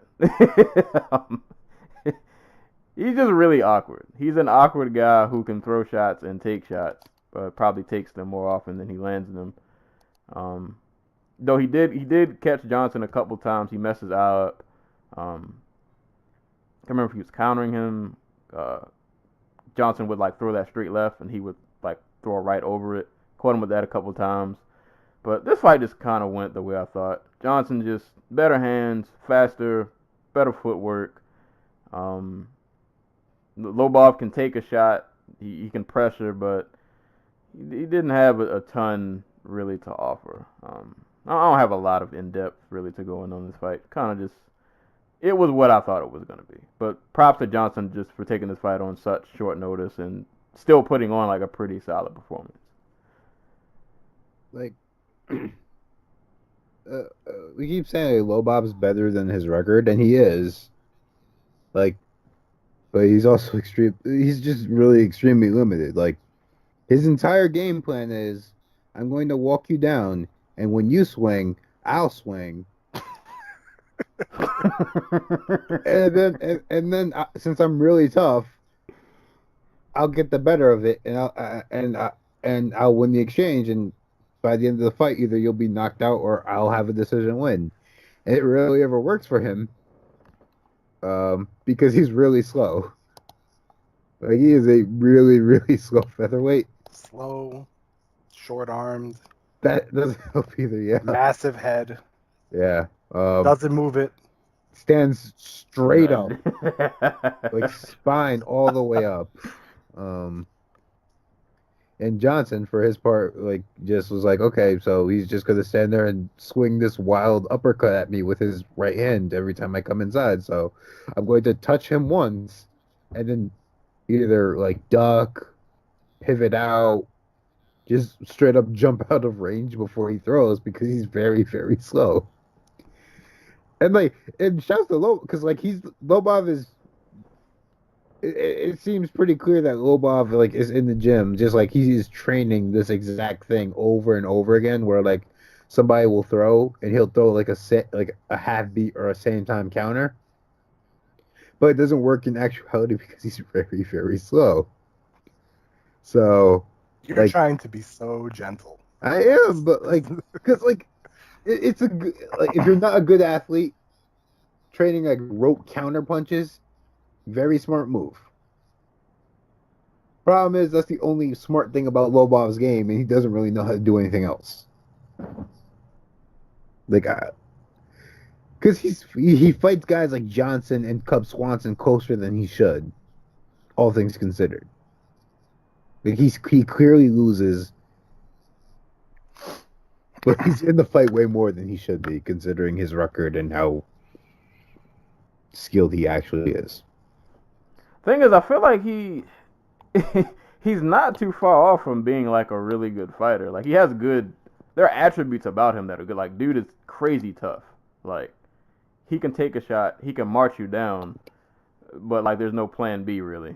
There's just kind of like, yeah, there's no like direction really. I just feel like he just kind of goes in there and just, you know, whatever happens just kind of happens. Yeah, I don't think he's worse than most. Like, we just beat the crap out of the division, but I don't think he's worse than most of the bottom half of the 205. Jesus. Like, Joe, tell me he is worse than John Vellante. Or in what way? He is okay, look, Artem Lobov is the victim. He's hold on, let me explain. His best friend is the biggest star in the sport. I need full cooperation. You got it out? Let me explain. Continue. He's the victim because his best friend is the biggest star in the sport. Artem Lobov's role should be as what he was, the prospect killer. Have him test the prospect, have him fight a guy who might be coming off a loss, who might need to get rebuilt, have him fight a new guy coming into the organization who may not be a prospect, but you want to see what he's got. Give him easy wins every once in a while. Like, his role is very easy to figure out because he's not he's limited in a lot of ways, but he's tough and he's smart as a fighter. So, and he excels at creating panic because he's able to get younger fighters, prospects, to panic. He got Teruto Ishihara to panic. He was able to get he took a round from Michael Johnson because he got Johnson to start backing off of him. He's like a guy who excels at creating that panic. But he should be fighting prospects and dudes coming into the organization. But his best friend's Conor McGregor, so he fought Cub Swanson because Swanson had beef with McGregor. So hey, like, that's a main event, I guess. You could do something with that. That main evented. Like, Artem Lobov should never main event.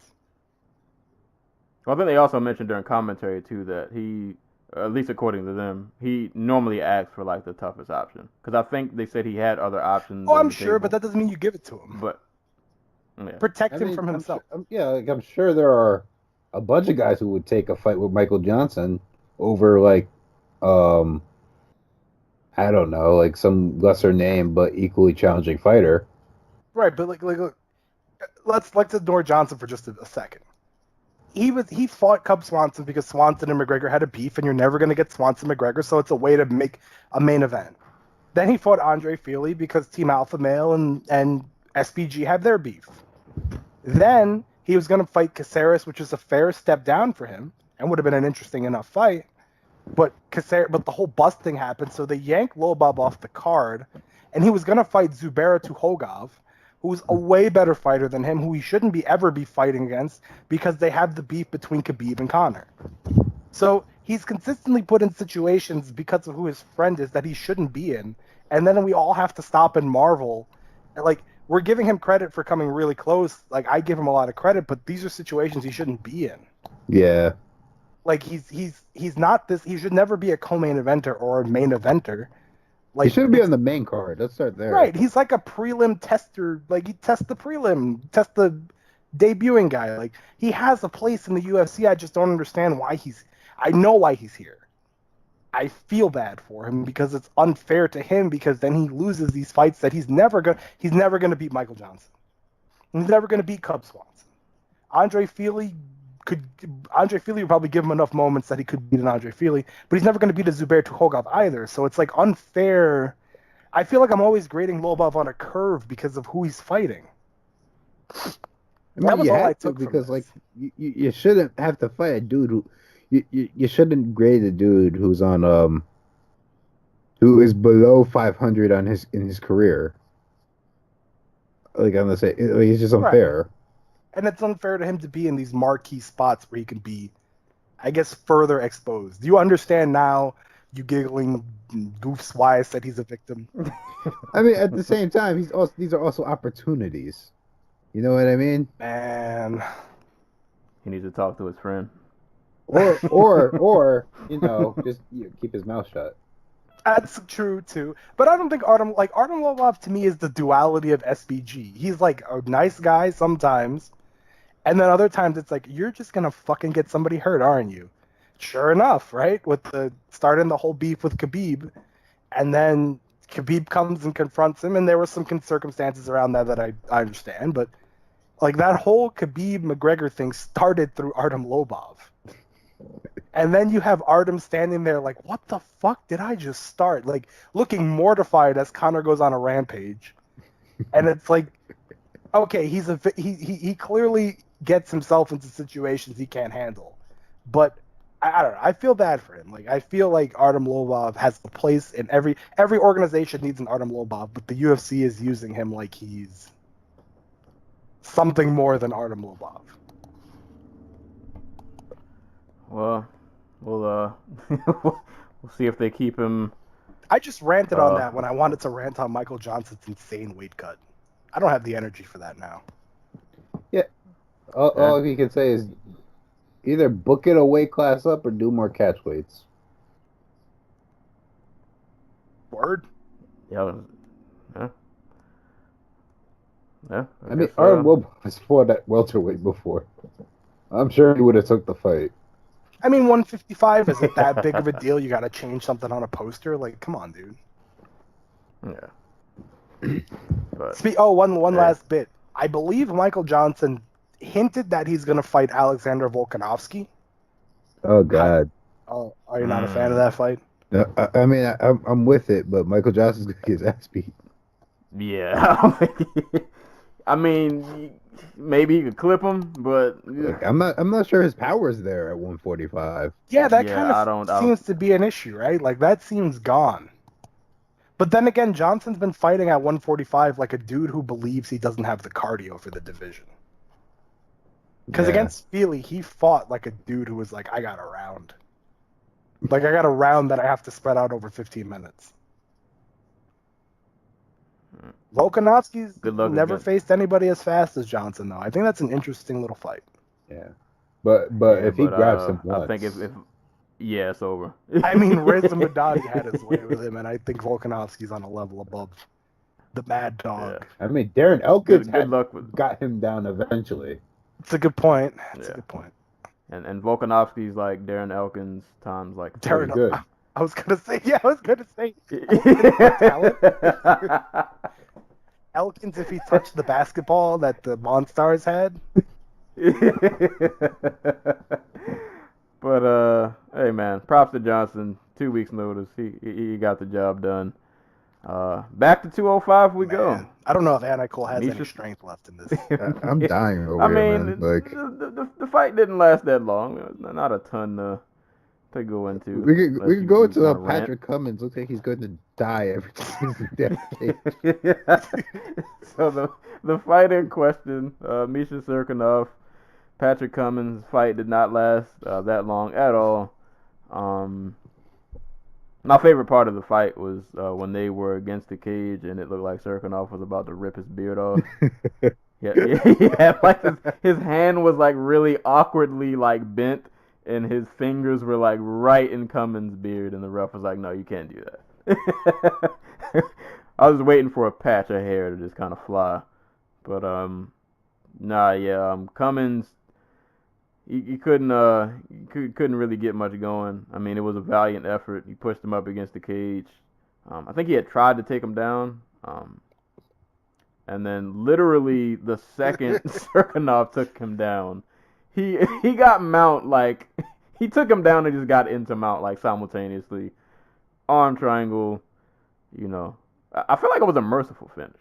I feel like as quick as Serkinov manhandled him, that could have been a lot more violent. But he got him out of there pretty quick.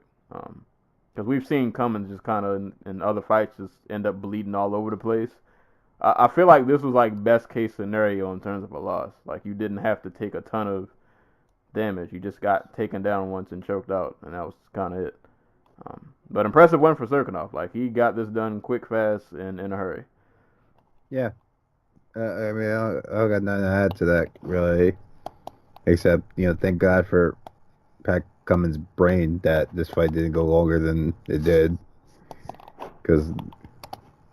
I keep thinking back to like that one post. Like I remember reading a post, and it was probably like a Sherdog, where some guy was like, I showed a picture of Junior Dos Santos to my doctor after he fought Cain Velasquez the third time, and he was like, yeah, no, that's early onset dementia right there. Yeah, and then I'm like, Pat Cummins has looked like that after every single one of his fights for like the past 3 years. And I'm like, this dude is on the list of guys who probably shouldn't be fighting very much longer. I have a different medical concern, I suppose, right now. Is it the staff? Because he had staff. I'm Misha Serkinov. Oh, okay. Why does he move like a man who had a spine removed? Maybe he had his spine removed. And replaced with like Plank from Ed, Edd n Eddy. Very stiff human. He moves like a PlayStation character from the early era of the blocky and like hexagonal and polygonal. He does the Resident Evil walk. He is a human tank control. That's right. Like he has a metal rod up his back or something. Cause like, does he? You know what? I can't even say that because Shane Burgos actually has a metal rod up his back, and he can still bend over. I don't know. If Serkinov if he's got a medical condition, then I apologize. But he moves like, all I could think of was like, this guy, just like every light heavyweight fight, it's like you compete in the same division as John Jones.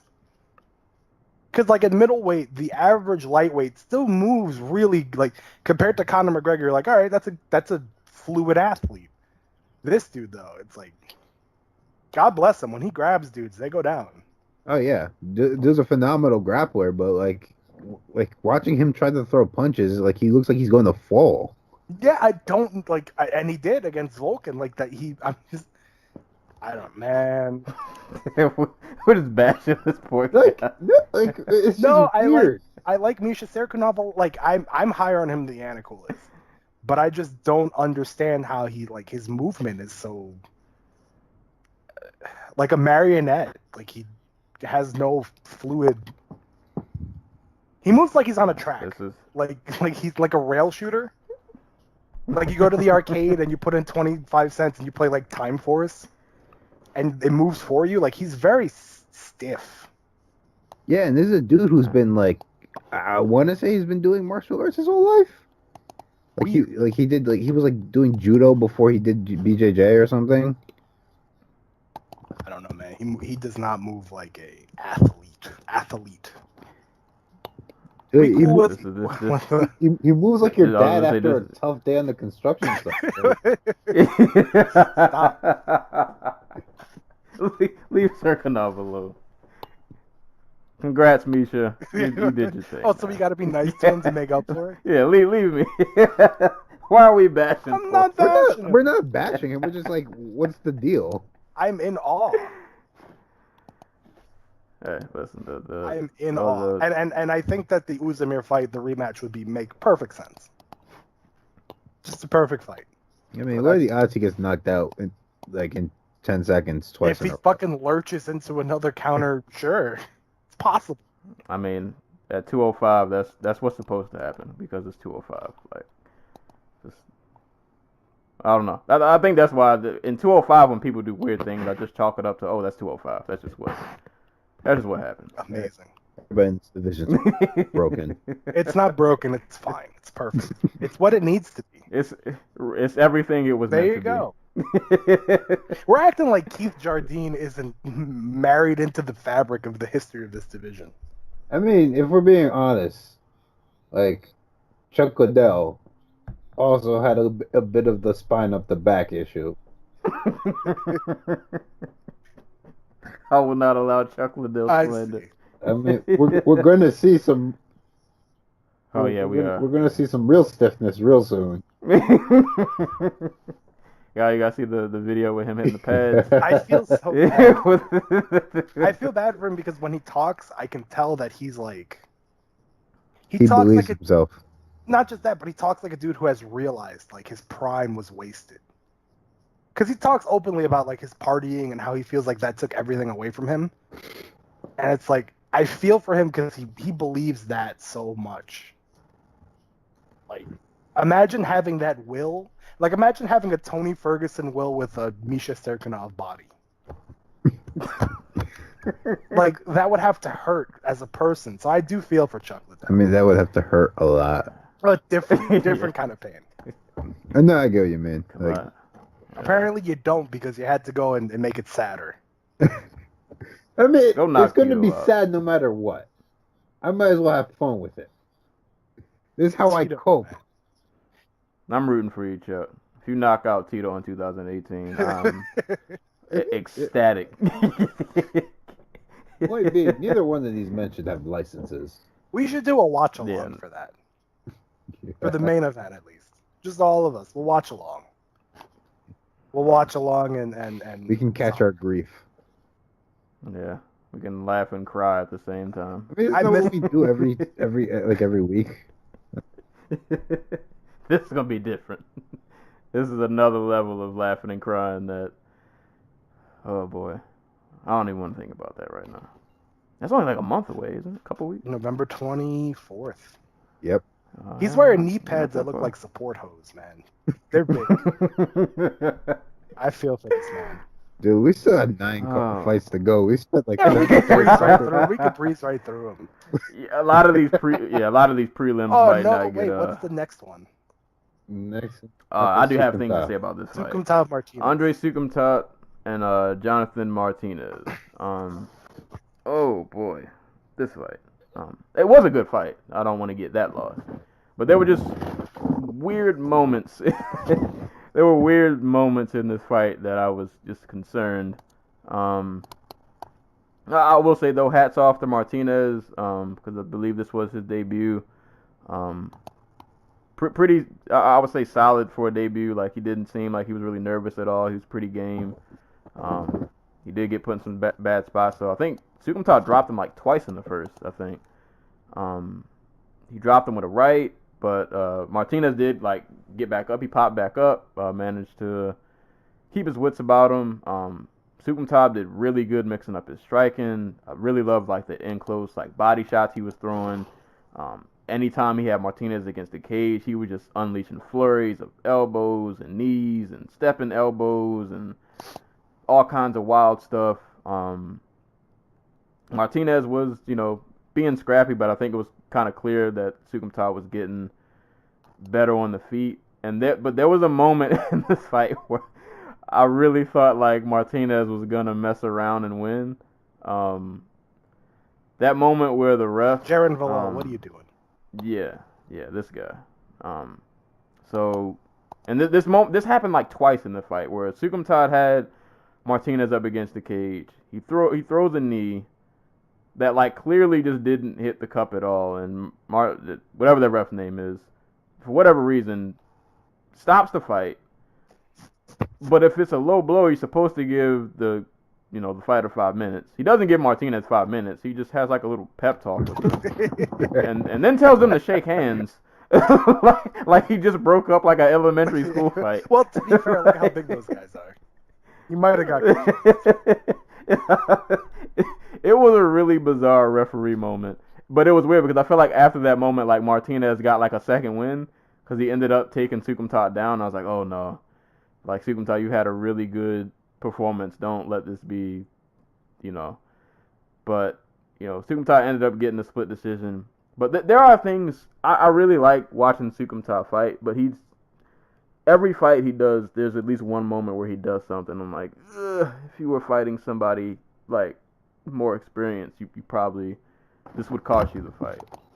Like I feel like there was a moment where he had dropped Martinez, and then after he dropped him, he wasted like 30 seconds going for a choke that wasn't gonna happen. And it's like, dude, just you're clearly getting the better of him in the stand up. Just stand back up and just keep throwing hands until you dropped him twice. Like, just stand back up, do it again. Maybe you get him out of here. I don't know. He has a few of those moments sometimes, and it kind of worries me. But no, it was an entertaining fight. Props to Martinez, like I said, tough fight for a debut, but he was pretty solid, even though it was a losing effort. But good enough to where like I wouldn't mind seeing him fight again. I think he has some talent.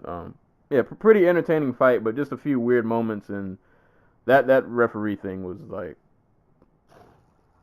thank God that wasn't like a title fight, or like that wasn't like the main event, because that was such a blunder. It was such a blunder. But props to Sukumtat. Love those just violent combinations and elbows and stepping body shots that were really beautiful to watch. So good performance for him. I mean, I feel Sukumtat was a little bit more, I guess, active than, because that's always been my big complaint against him. Like he shuts down a little bit. Like he'll have somebody hurt, and then like he'll just wait around for a little while. Like he did. Was it Perez or was it Morales where he dropped him? Perez, yeah. Dropped the mic twice. Dropped the mic twice and proceeded to lose a split decision because he just stopped fighting. No, he was more active here. Justin Martinez, who came in on short notice and gave him a good fight. Took him down and got on top in the second round. I watched this fight at a Bluegrass Insider event, so I don't remember. Yeah, in case y'all wanted to know what I do with my morning, I don't remember much of the details other than like the 2 times Sukumtat dropped him and like the really nice body work he was doing. Yeah, no, it was a solid fight on the card that probably could have used a couple more of those. Yeah, I feel like when he dropped Martinez, I was like, life has breathed back into this card. Considering the fight that preceded this one, which we'll get to in a few. But I mean, we already got to it technically. Which was unfair, by the way. Like, why would you put these 2 fights back to back? Yeah. Just show the holes in the one division. I just like, man. This fight was frustrating. Andre Sukumtat is frustrating. He could be like, realistically speaking, he could be 5-0 in the UFC. But he could also be 0-5 in the UFC. So he's just a frustrating dude to watch. When he's on and when he's focused, he's really good. But it seems like he takes lapses that get longer and longer, and then he can't get back into gear. In this fight, he was a little bit better in that regard. I do think it helped that he was fighting a guy on short notice who he had a clear size and strength advantage over. Jonathan Martinez needs to... He may be one and done if they get rid of this flyweight division, because I don't think he's built for 135 unless he starts bulking up. Because Sukumtat was able to kind of muscle him around with ease. getting in and out of the clinches, moving in and around. So I'm seeing that he's fought at 130 before. And 125. what would that be? Super flyweight? I'm being realistic. Like, that's like a super flyweight, isn't it? It's 5 pounds more. Yeah. I don't know. I like Andre Sukumtat. He's a good fighter who deserves better. Deserves better than his record. He fought the man with the most chickenest of chicken legs, Ryan Hollis. Who did? Martinez? Yeah.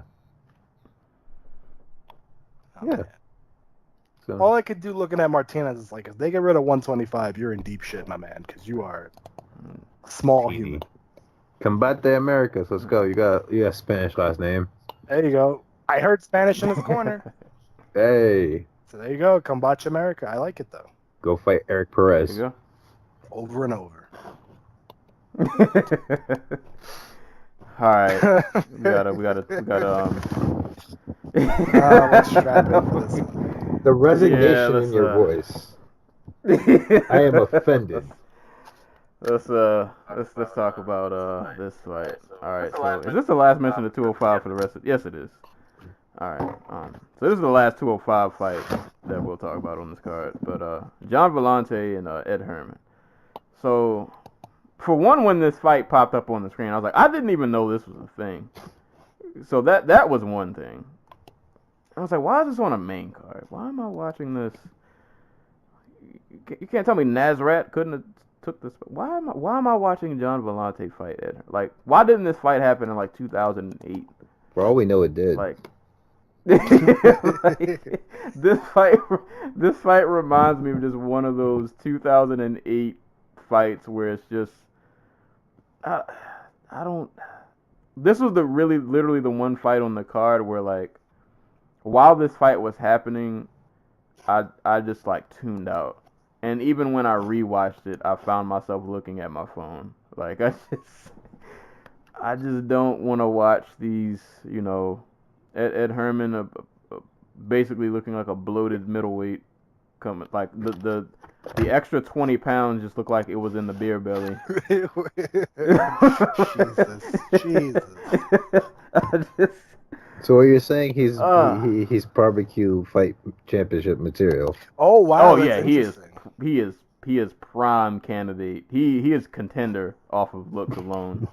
for the it's funny you keep saying this because, like, I have a picture of him, presumably from like way back in like the sport fight days, in front of me. He's just babyface. Mind you, this was like 13 years ago. I'm thinking about Joey Beltran against Ed Herman in the barbecue fight league right now. Oh God, Joey Beltran just shows up covered in barbecue sauce. Is that greasing? Do we consider that greasing? Nah, it's just part of the aesthetic.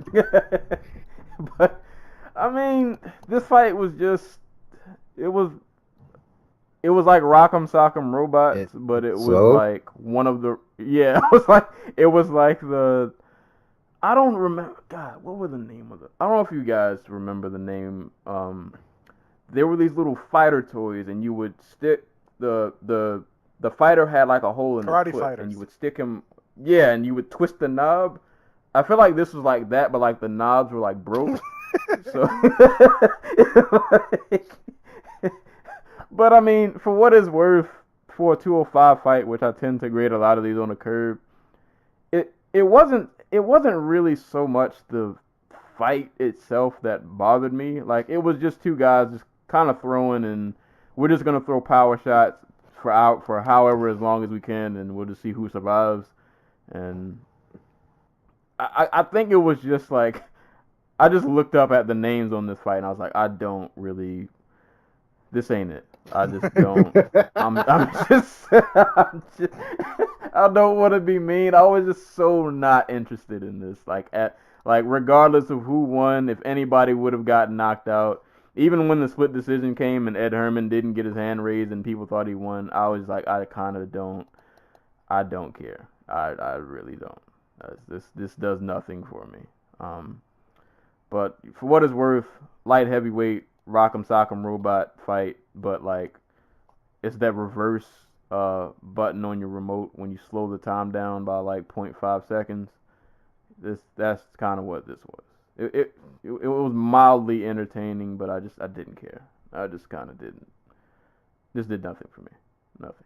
Did not move the needle at all.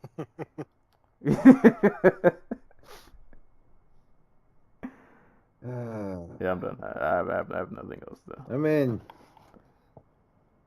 how much more can we just kick this division in the dick? Do you want me to be positive? The sad part is this wasn't even like a bad John Vellante fight. Like No, compared to like Barroso or the Latifi fight, yeah, where like they literally just swung at each other, but they kept missing by like a mile. Oh my god! Like it's just disheartening, I guess is the word. Like John Vellante was a bigger time prospect than Chris Weidman. Hey, that was a thing for a while. he's frustrating, right? Because it's like if you drew up a 205er, like okay, this guy can wrestle, he's got power in both hands, or he's got power in one hand at least. He's a natural athlete. He came from the NFL, or he was, worth looks in the NFL. Like, if you drew up this kind of a guy, you'd be like, oh, fuck, he's going to run over this division. And he's a perfect 205 prototype. He really, from down to the execution. And yet, 5 years later, here we are. Oh, man. Like, yeah. man. He's struggling with Ed Herman. Ed Herman, who's been fighting for like 20 years. Works a construction job, apparently, at the same time. Yeah. Like, that's crazy. John Vellante has never met like a left hook he doesn't want to eat.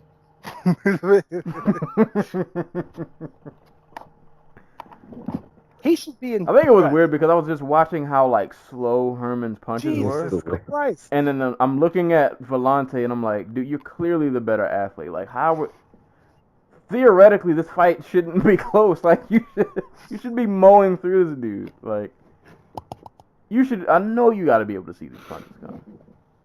This is nothing you've never seen before in the gym. Ed Herman's what, like 38? Yeah. I think they said. Mm-hmm.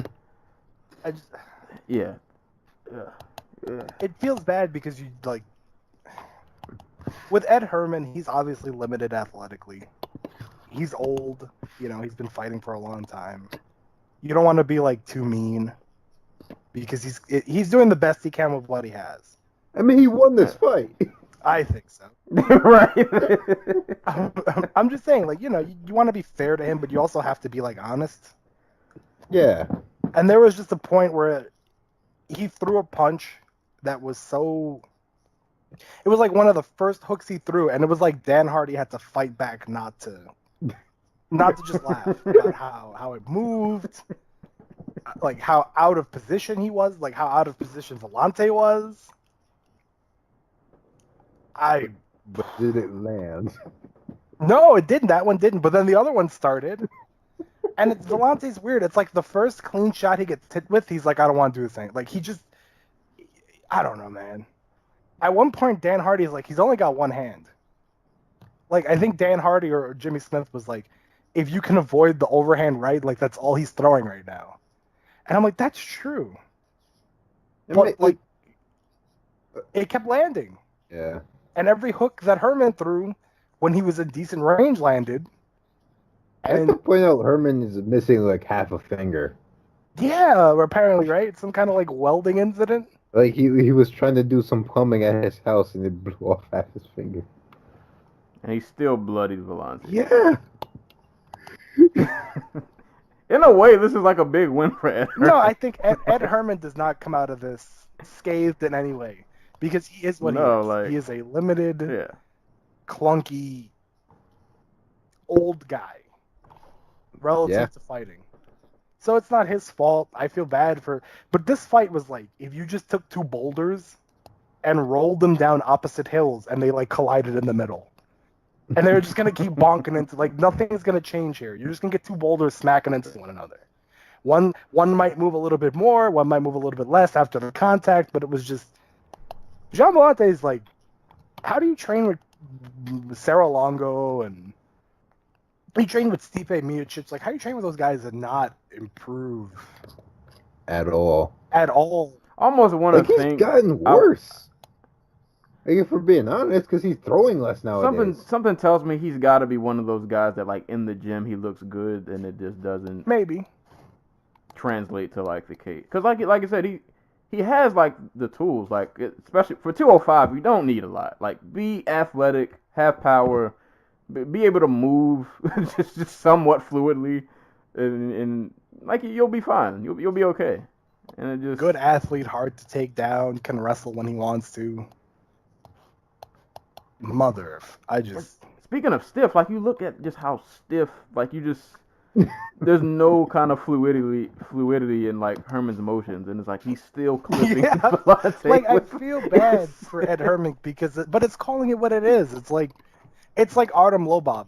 You're commenting on what the guy is and what he does in spite of his lack of natural ability, and it's just like Vellante's never met a fight he couldn't give away. Like Vellante, like you gotta be praying they gave you this win. Like, and then after the fight, Vellante puts Herman over, and the first thing Herman says is, "I won that fucking fight," like right next to him. It's okay to swing on a guy after a fight. You do your best, and he's like, "I fucking won that." It's like, you son of a bitch. Yo, Ed Herman. You know what? Ed Herman earned that right. I'm sorry, he's been fighting for 15 years. He just fought some dude who probably had like a good 15 pounds on him. Probably was a former, like, almost was a freaking NFL player. And he beats his ass. All I'm remembering is that Fabio Maldonado took Gian Vellante to the woodshed, and like nothing has changed since then. He's gotten worse. I guess you are who you are at a certain point, but in this division where all you need to be is moderately competent, yeah, he's 10 years. He's like 10 years into his career, man. He's not getting any better. No, he's not getting. But in this division, it should matter. Like you should be able to do. If you could do one thing differently, you win. Ed Herman is a good man. What if Chris Weidman's belief that Gian Vellante could be champion is the only thing keeping him? Dude, I totally thought that at one point. I totally thought that Weidman's just waiting. He's like, I can't fight my friend. We might fight for the title one day. but actually, Weidman knows that Vellante can't win the title, but Vellante doesn't know. So are you telling me that Vellante is Weidman's Artem Lobov, just a nicer version? Like, instead of starting fights, he wants to take everybody out for drinks. Like, he's just like, I can't step on Vellante's dreams. Yeah, exactly. Weidman's just like, I can't ruin this for him. He gave him the NFL for this. Jesus Christ. Yeah. This is the worst. This is the darkest podcast. Yeah. We haven't recorded in like 2 weeks, and this is what we come back to. They did this to us. I'm just being honest about Ed Herman as an athlete and Gian Vellante as a fighter.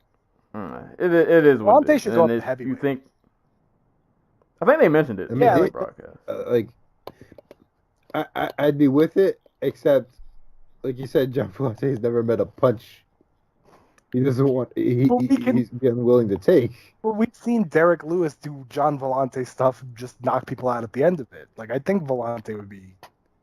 You mean to tell me Vellante can't walk around for 5 minutes, throw 13 punches, and land one of them? I mean, maybe, but like, if somebody hits him with like the same punch Shogun hit him with. That is a good point. We are talking about a guy who got beat by click-clack knees. Like statistically speaking, Gian Vellante is the worst defensive fighter. Yes, he gets hit more than any other fighter in the UFC. And yet Sam Alvey. Gian Vellante's first heavyweight fight, Rashad Coulter. Oh, well, you have my interest now. I'm thinking of a different fight. Yeah. Vellante against Batista. Oh. Because his WWE contract might be up, so we get the big guy. Yeah, I'm with Dude, it. put that on a poster. That's just 2 muscle bodies. Let's go. I mean, like, let's be real. That's the Beach FC main event. Yeah, like Batista, all you gotta do is hit Volante, and Volante's really easy to hit. Hey, Just practice your I overhand cannot right. believe we're giving Batista 1-0 Batista against a guy, a chance against a dude who fought. Dude, with Volante's luck, he tried to take Batista down and wind up on his back. Because you remember when he tried to take Fabio Maldonado down? And, like, he just grabbed his shorts and fell over? God.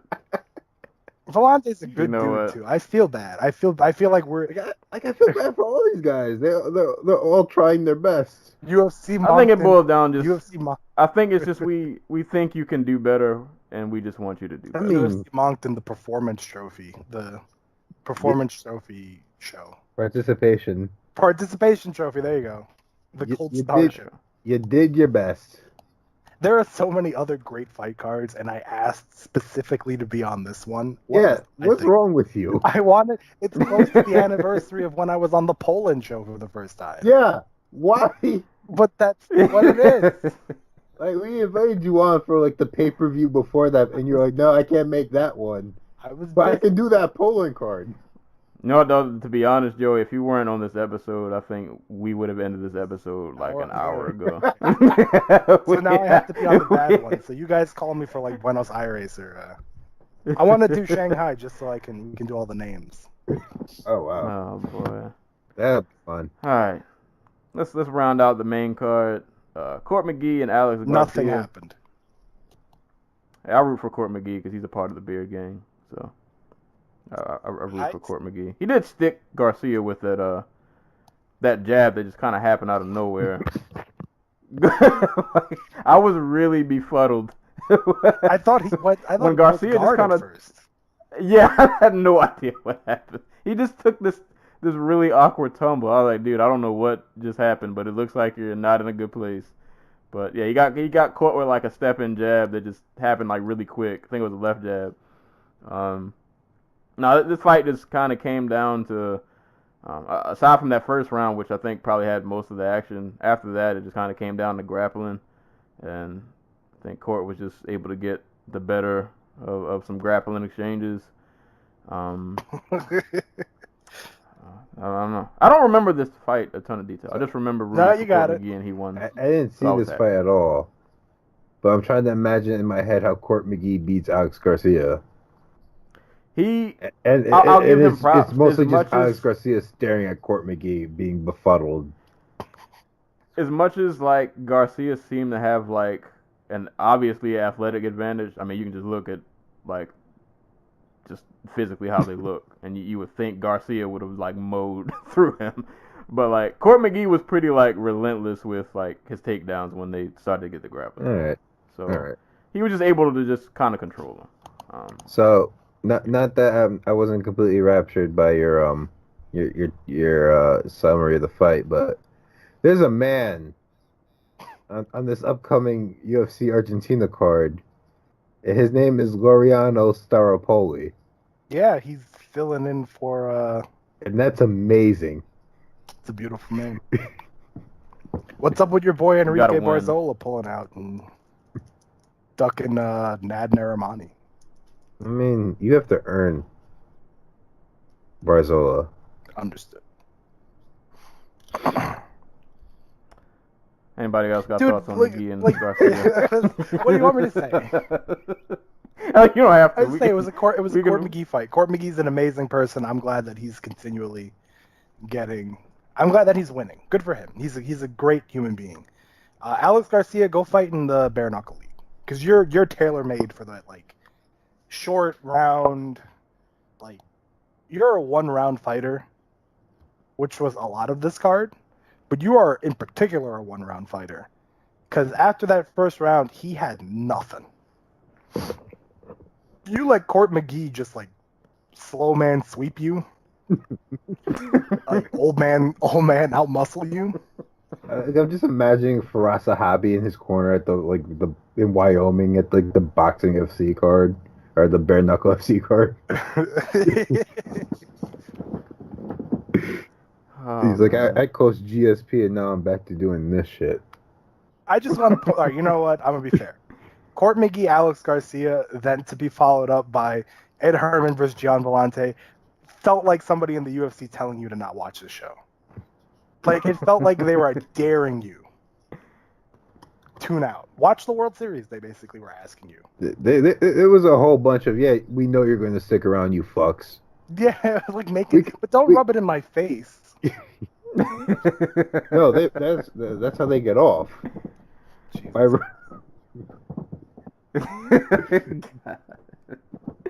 Shout out to Court McGee, man. I'm glad. No disrespect at all to Court McGee, who is genuinely a tremendous human being.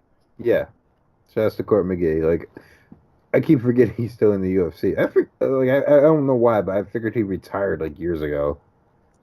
I feel like he doesn't fight like all that often. He's like he just pops up every now and again randomly. It's like, oh, Court McGee's on. There's a reason for that. How much Court McGee is too much Court McGee? Keep winning, Court. Beard Gang supporter. Nice. I support. Go up to 205.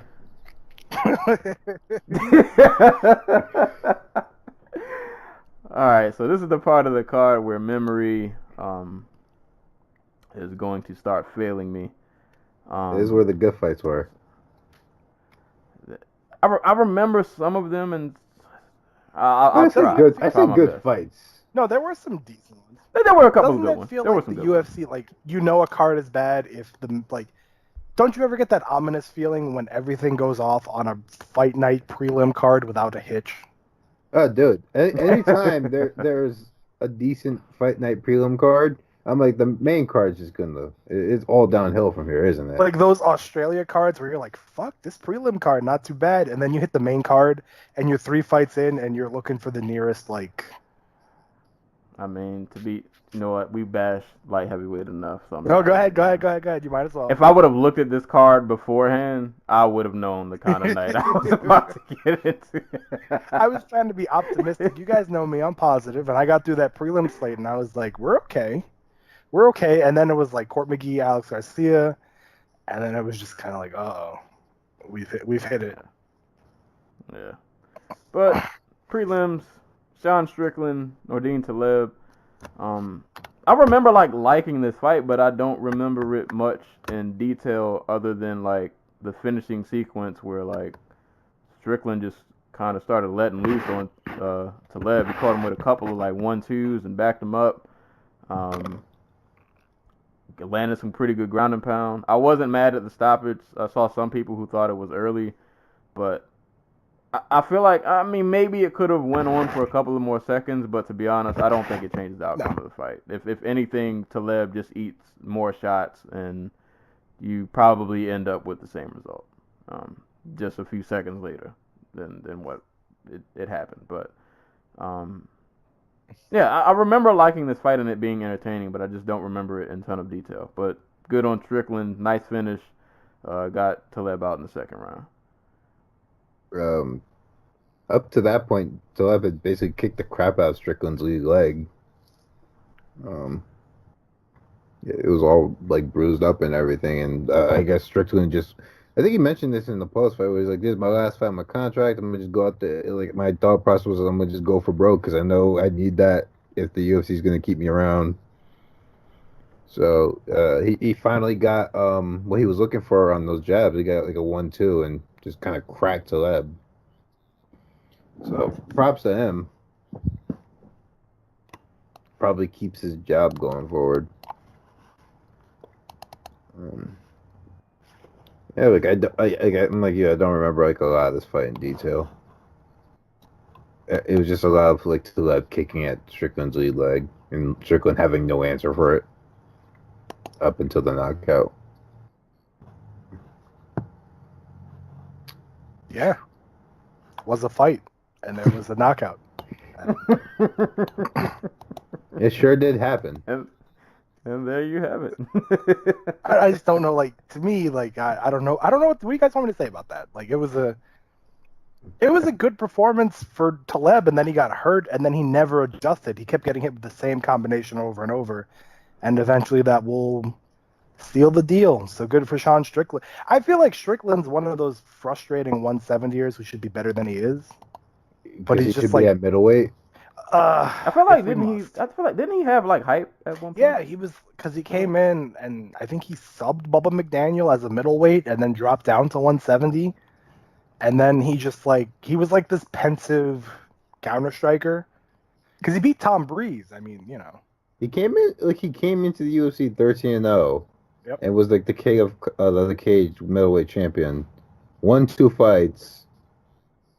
And it was the Luke Barnett fight that I think he was like, you know what, I have to go down. Despite the fact that Luke Barnett is like 6'6", and is like the rare exception to like him not being the taller fighter.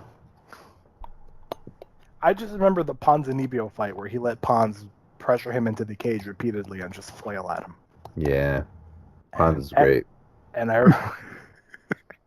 you want to just talk about other veteran like welterweights? I mean, remember when Elisa Zaleski knocked him out? He's great. Yeah, he is. I'm They're not both disagreeing great. with you. Not disagreeing with you. Sean Strickland has the potential to be on that level with those guys, though. He's just not. It shouldn't take the last fight of your deal to be like, fuck, I really got to put it on. You know what I mean? Yeah. Well, hopefully if they bring him back, then hopefully he'll have a new approach, I guess. I mean, was he one of the bonus winners tonight?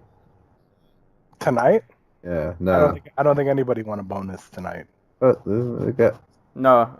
according to Wiki, performance of the night was Don Madge and Anthony Smith, fight of the night. Actually the next fight, Little Gastelum and Gowdy. That wasn't really a fight.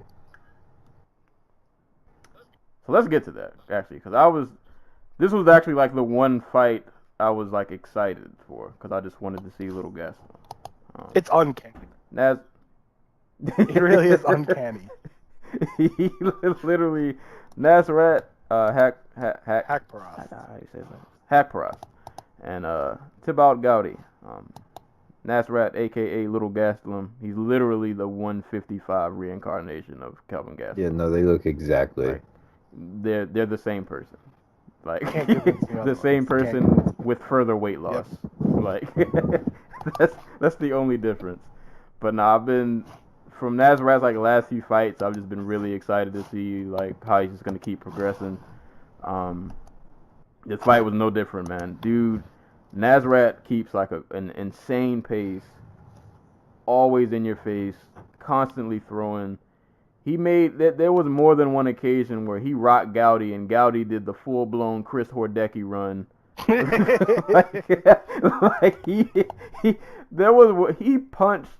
He caught Gowdy with like a right, turned him around.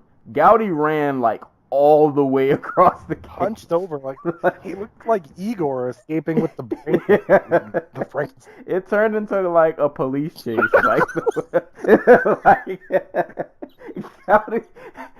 Gowdy literally ran all the way around the octagon. But I mean, props to Gowdy because he was just in there trying to survive, man. Because Nasrat this dude is really just super relentless. Like, he throws with reckless abandon, but he's in your face the entire time. You don't really get a ton of. I feel like he's one of those guys when you fight him and you don't get like a lot of time to really think about what's going on. It's just all happening so fast, and you just kind of need to.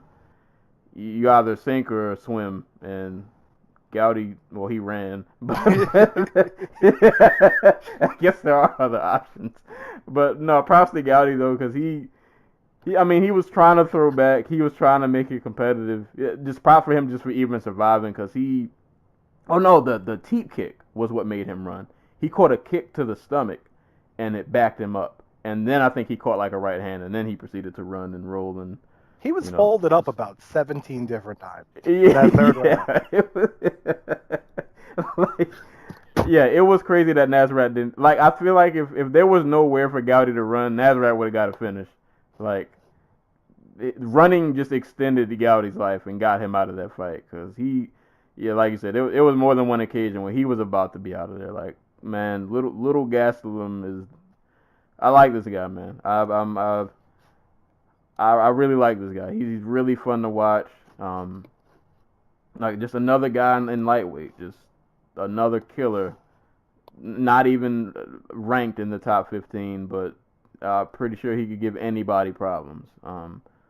I wouldn't mind at this point seeing Nazareth fight like a bigger name at this point. I've seen enough of him to where I want to see him make that next leap. If he can keep doing this every fight, I'm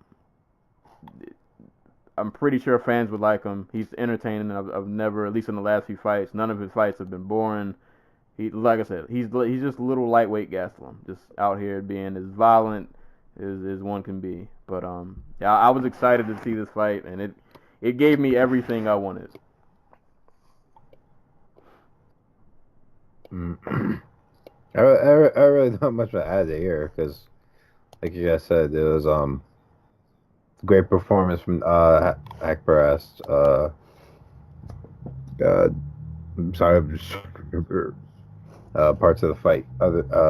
Because again, I was watching all of this at a freaking concert that I had to work today. Yeah, it's uncanny. Like, it's uncanny how much he fights like Kelvin Gastelum while looking exactly like Kelvin Gastelum. So that was cool. Like Cowdy. I'm trying to remember. Like, what? There were a couple of French dudes who the UFC signed off that season of Tough. Yeah. And I remember I was like really high on one of them, and he ended up failing out. And I think Cowdy was the other one. And now looking at his record, he is like 1-5 in the UFC.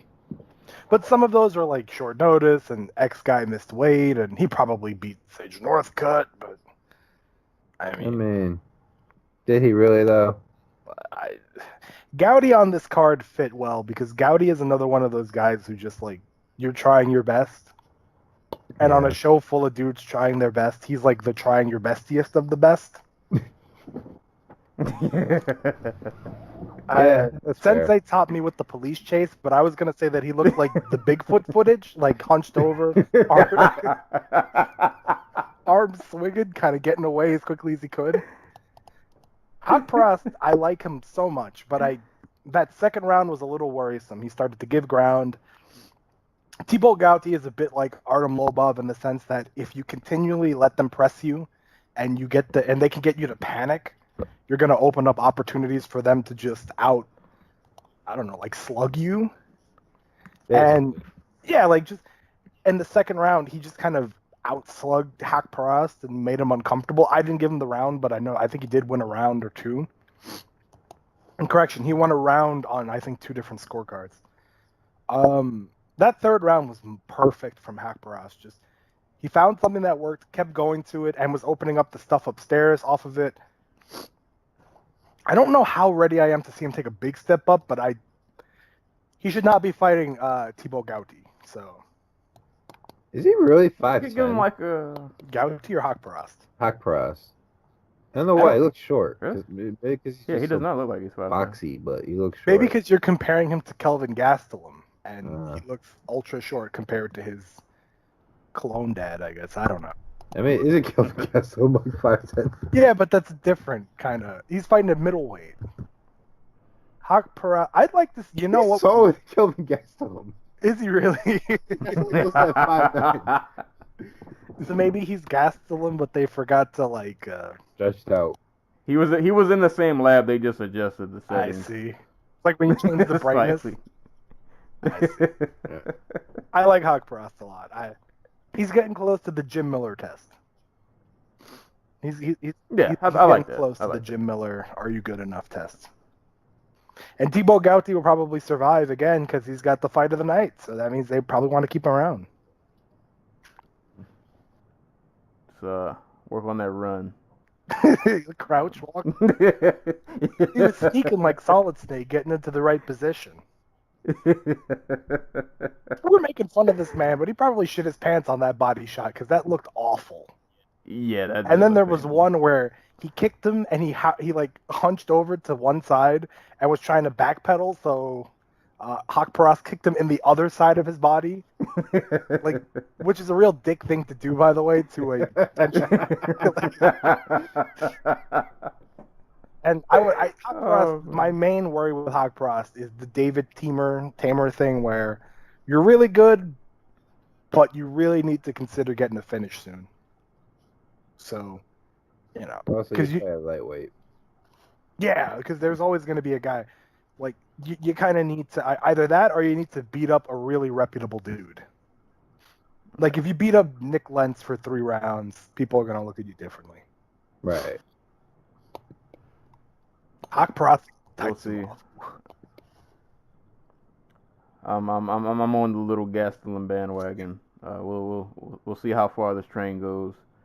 But yeah, that was a nice, violent fight. And this next fight, I was actually looking forward to. Police, my God. Not gonna recover from that. Next fight, moving down the ladder, Calvin Kattar and Chris Fishgold. Somebody correct me if I'm wrong. Fishgold was a champ in what organization? Cage Warriors. I was gonna say Bama. Bama? Okay. Ooh, now I gotta look it up. You're right. No, it had Cage Warriors because they had the footage. They don't get Bama. Yes, I was gonna say Bama too. I'm glad it did. I thought it was Bama, but he comes in, makes his debut against Kattar. Not a bad debut. I mean, he really took it to Kattar, and it only ended. Fight ended in the first round, but for the first few minutes, like, he was in Kattar's face. He was throwing a lot. He looked like he was really trying to get the finish. I just had this feeling that Kattar was gonna win because even through the shots that he took, he had to just have this calm about him, like he was just kind of waiting for the right moment, and he just needed to land like that one good shot or that one good combination, and it would be over. And I mean, that's kind of what happened. Kattar stayed patient through the entire fight. He never looked too rattled. He picked the shots pretty well. And then I want to say he caught, was it a 1-2? He caught him right over the he head. caught him right behind the ear. Yeah, and he just dropped him. And it sucks for Fishgold because like up to that point he was having like a pretty good performance, and for a debut it was going pretty well, but Kattar stayed patient. He got that 1-2, dropped him, landed some ground and pound, and that's all she wrote. But no, I just appreciated the calm that Kattar kept. Like, you're fighting a guy on his debut, he comes at you guns blazing, but Kattar never looked rattled. He just, he stayed within himself, and he waited for his moment. It came, he took it, and he gets the W. Yeah. Garrett, like, we've over this before, but Garrett's like a really nice jab that he used to blood the shit out of Fishgold before knocking him out. I'm more than Kattar, like, Fishgold, like, I was not, I'm looking forward to seeing him again, because, like, he looked good up until, getting his face busted, and he looked really good. Like, I haven't watched Cage Warriors in a minute, so I haven't seen any of his other fights. But like, if this is what he fights like, and at least fights at this great pace, and he's in there, and he's mixing it up and moving his head like he was, like, I'm looking forward to seeing him fight it more. As for Kattar, like, great bounce back fight after. This was after he lost to Moncton, so. Looking forward. I'm looking forward to seeing both of them move forward. I really hope. God, I can't remember the name of the dude I wanted to see him fight. What? Who's the Beat supposed to fight next? Nobody. Nobody. No, not. I don't think he has an announced opponent. I know that he was looking for Mendez. Yeah, well, that doesn't seem to be happening. Good on the UFC, because I think that's a fight that Beat loses. Really? Yeah. It's interesting. A lot of people seem to think that. I think that's the Beat against who? Chad Mendez. But if they're looking for an opponent, I'd like to see him fight Qatar. That'd be interesting. Cater, whatever. Yes, it's just his name. Doesn't matter to him. Yeah, no, it doesn't. You know how many times we pronounce fighters' names like 10 different ways when we're talking about them? I see. But yeah, like Cater versus Magomed Sharipov. So Yeah. Not bad. I don't have anything. The only thing I can add is that from now on, if you see a fighter who's 3 fights into his deal, and he's randomly on, or 3 fights into the UFC and he's randomly on the prelims, assume it's a contract thing. Because when I was doing the write up for this card, I was like, why is this fight on the? Because you look at the main card and you've got friggin' everything we've discussed prior to the main and co-main, and then you're like, this fight is really good, and it turned out to be really good. So why is it here? Cater is on in the last fight of his deal. There you go. Oh, boy. Just their way of dealing with that. I mean, that sounds like the UFC. Honestly, I mean, it sounds like freaking Joe Silva. I'm almost surprised that he's not partly responsible. Like, You can't get rid of his spirit. His spirit lives on, and it's only business. It only makes sense to do it business wise. If you're not sure if a guy you want to bring him back, like I get that. But why would you not be sure you want to bring back Calvin Cater? I'm assuming it's more like, oh, you didn't want to sign a deal before your deal was up. Oh yeah. So that's the because they definitely do try to jump the boat a little bit on these guys and get them one fight in. All right. Good fight. Shouldn't have been on the prelims. Yeah. Yeah. But there are a lot of things that shouldn't have happened on this card. But Jesus Christ, we just spoke about it for 2 hours. Now you say that? But moving on. Women's bantamweight. Talina Bernardo, Sarah Moras. I'm really mad because I watched this fight twice. Why? Sorry to hear that. Sorry. And Sorry, man. I don't remember much. I remember some takedowns happening. Yeah. Joey, you're gonna have to explain it to us because I didn't watch this fight. That's because you're afraid. You knew what I was going to say about it. I mean, yeah. It's just bad. This division's bad. This division's just bad. Like, there's... This division was really hot, and then it just... Through negligence and through just poor development of fighters who should develop, it just, is bad. Sarah Morris seems like a great person, but like this is a winnable fight for her. And I feel like so many of these 135 fights outside of the top 10, they feel like Invicta fights where it's like 2 really raw prospects who just kind of, I'll do this and then you do this. Like there were sweeps and transitions that felt so rudimentary, and like everybody gets into striking range just to make sure that they can clinch because they don't want to get too close into striking ranges. It's crazy to think that this was what Moras' like 9th fight of her career, and she's been fighting for almost a decade. That's what I'm saying. Like where are the prospects in this division? Fighting at 128 in Brazil somewhere. Shouts to Melissa Gatto. I'm just saying, I know you in particular think I'm harsh on some of these divisions. No, like I think you're fair. Some of these divisions require more care than they get. And like if you want to be like for real, like 205, like I joke it should be banned and removed from MMA, but like I've been talking about this problem with 205 since like John Jones versus Rashad Evans. Yeah, it was not a slow building process. Yeah, like the fall of the 205 division is long and gradual. It is not as overnight like all the good fighters left.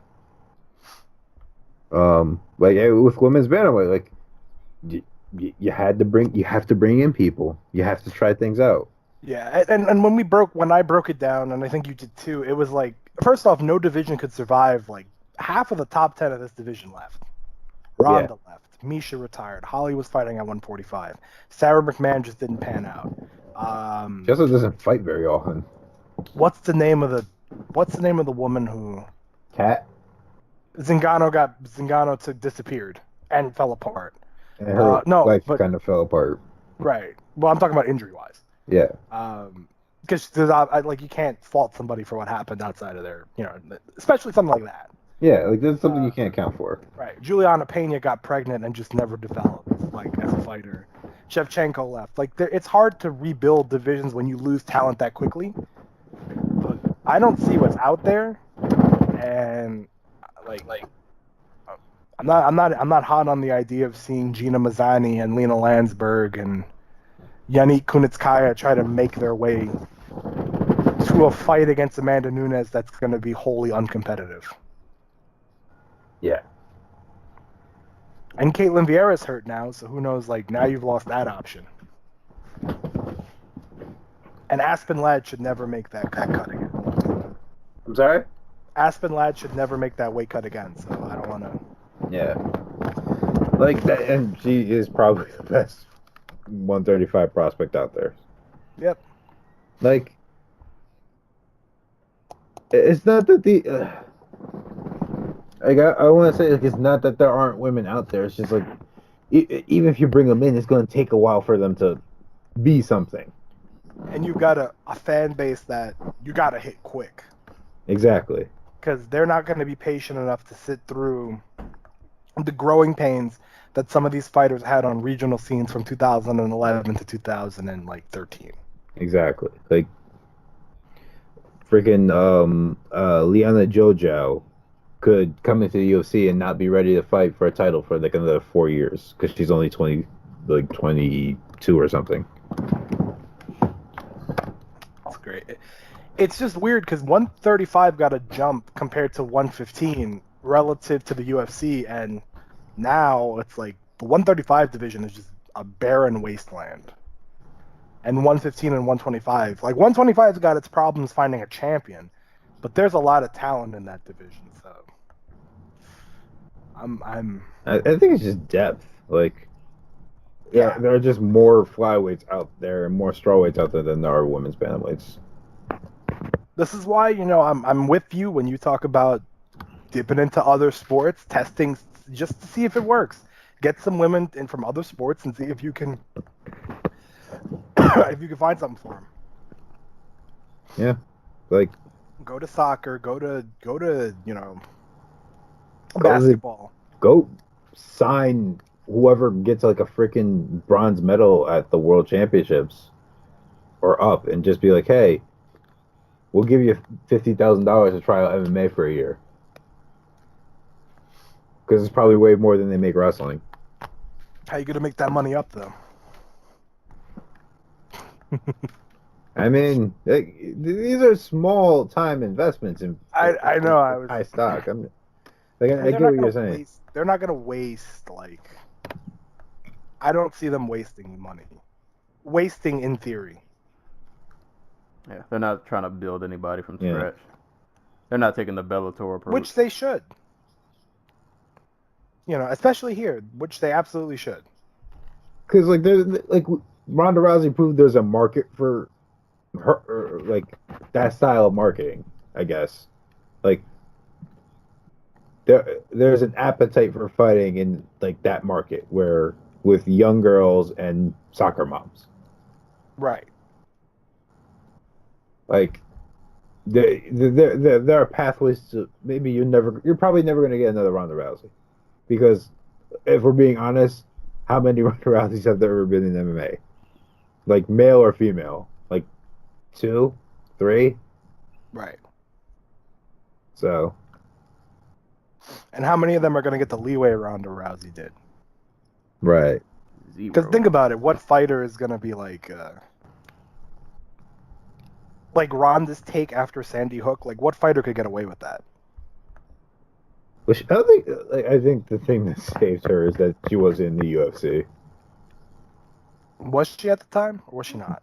She was not. I thought she was. She wasn't. She was? I feel like she probably would have been saved anyway, to be honest. I mean, probably, but it would have been a bigger thing. You know what I mean? Yeah. No, I'm with you. I'm just saying, like, but even if you never find another Ronda Rousey, is there a reason why you just can't Try. Yeah. Too much effort. I don't No. know. I feel like they're just You're not. right. And Nicole has a pretty Yeah, good they're- saying when he says the UFC sometimes doesn't like anything that's hard. Like they want everything easy. Nobody trying to invest in a project. It's either you're ready or get out of here. And that's the thing, we give boxing all this shit for like taking their time to develop guys. But like that's why they end up staying around so long and having such like long and like prosperous careers. But I think that the MMA, like the volatility of MMA, is such that it's like almost impossible to do that. You know what I mean? Like it's almost impossible to. And I think that the boxing audiences are smarter in the sense that they get what's going on. They may not like it, but they get it. Whereas MMA fans are just going to be like, well, why isn't he fighting the champion yet? Yeah. Like 2 fights in, like, all right, well, fight the fight. MMA fans we're trash. Rude. Rude. Unnecessary. It's abusive. Oh man. Alright, so this next fight is honestly the only other fight I'm like excited to talk about because these last two I don't remember. I don't even think we talked about the Bernardo's Moraz fight. There's nothing to talk about. Yeah, I know. That's what I mean. But Bernardo won via decision. Oh, unanimous. it's not. Listen, it's not a podcast that I'm on. If at some point the Anacle doesn't say, by the way, so and so won and how. Yeah. Yeah, that fight happened. Was a thing. I remember some There were grappling. punches thrown. There were. Yeah, punches grown. There were takedowns. There was grappling. That happened for 3 rounds. There was I think there was a Kimura attempt at one point. I don't remember it, but I'll take it. I mean, if you say so. Perfect. Next fight. That's your Done. division. You didn't even watch it. Just leave me alone.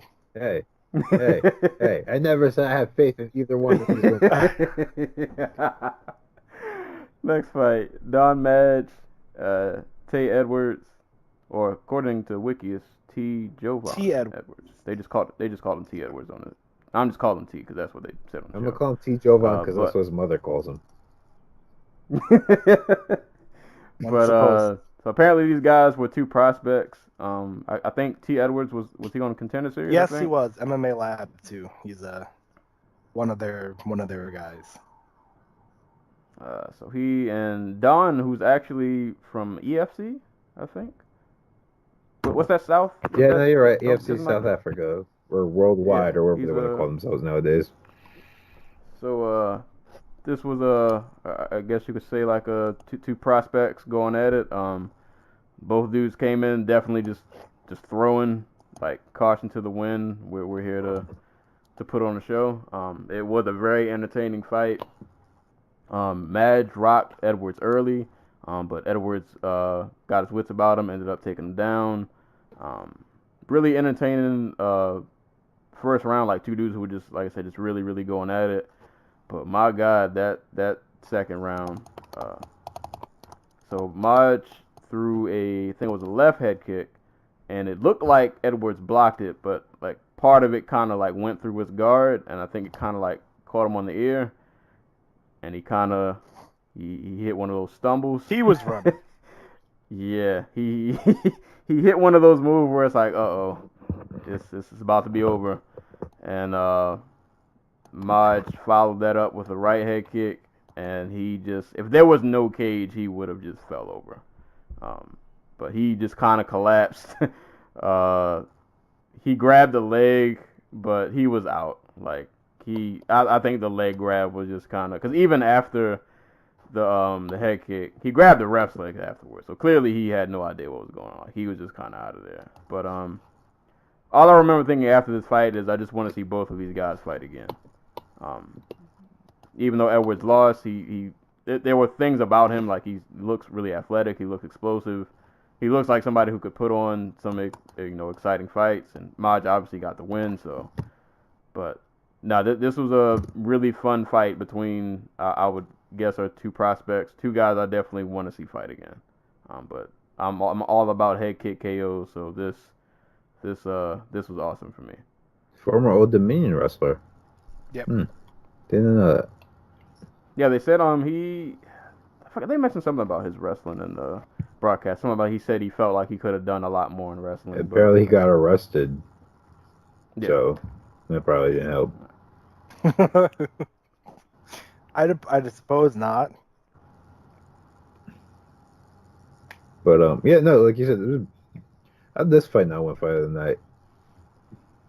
Because I have a theory that if all things are equal, the guy who shows the grit and the heart will get the bonus. Yeah, it sounds like Dana.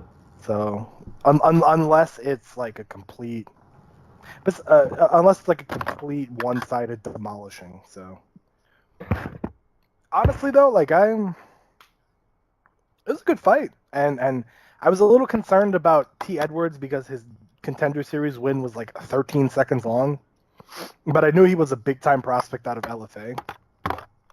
I forgot who trains with Mage or Maj, and they've been like on Twitter talking about him for forever now. So some people thought big of him, and he definitely came out and really impressed. I was impressed by it. The offensive versatility was great. He was doing things that, there's always that kind of contained frenzy in a slugfest, like who's still making technical decisions, and he was doing that, and he obviously got the knockdown. And on the ground, he looked really good, really fluid and smart. Aggressive grappling, which is what you want to see from a guy who is stuck on his back underneath a wrestler. Like, he took advantage of small openings that other guys would have. I didn't even mention the arm. Yeah, that was look at me bringing something to the table besides anger. So he scored some interesting submission attempts and also good control on the ground. Always a fan of that. Don't ever concede that you're taken down and look for a stand-up. Anna Cole talks all the time about conceding nothing in a fight.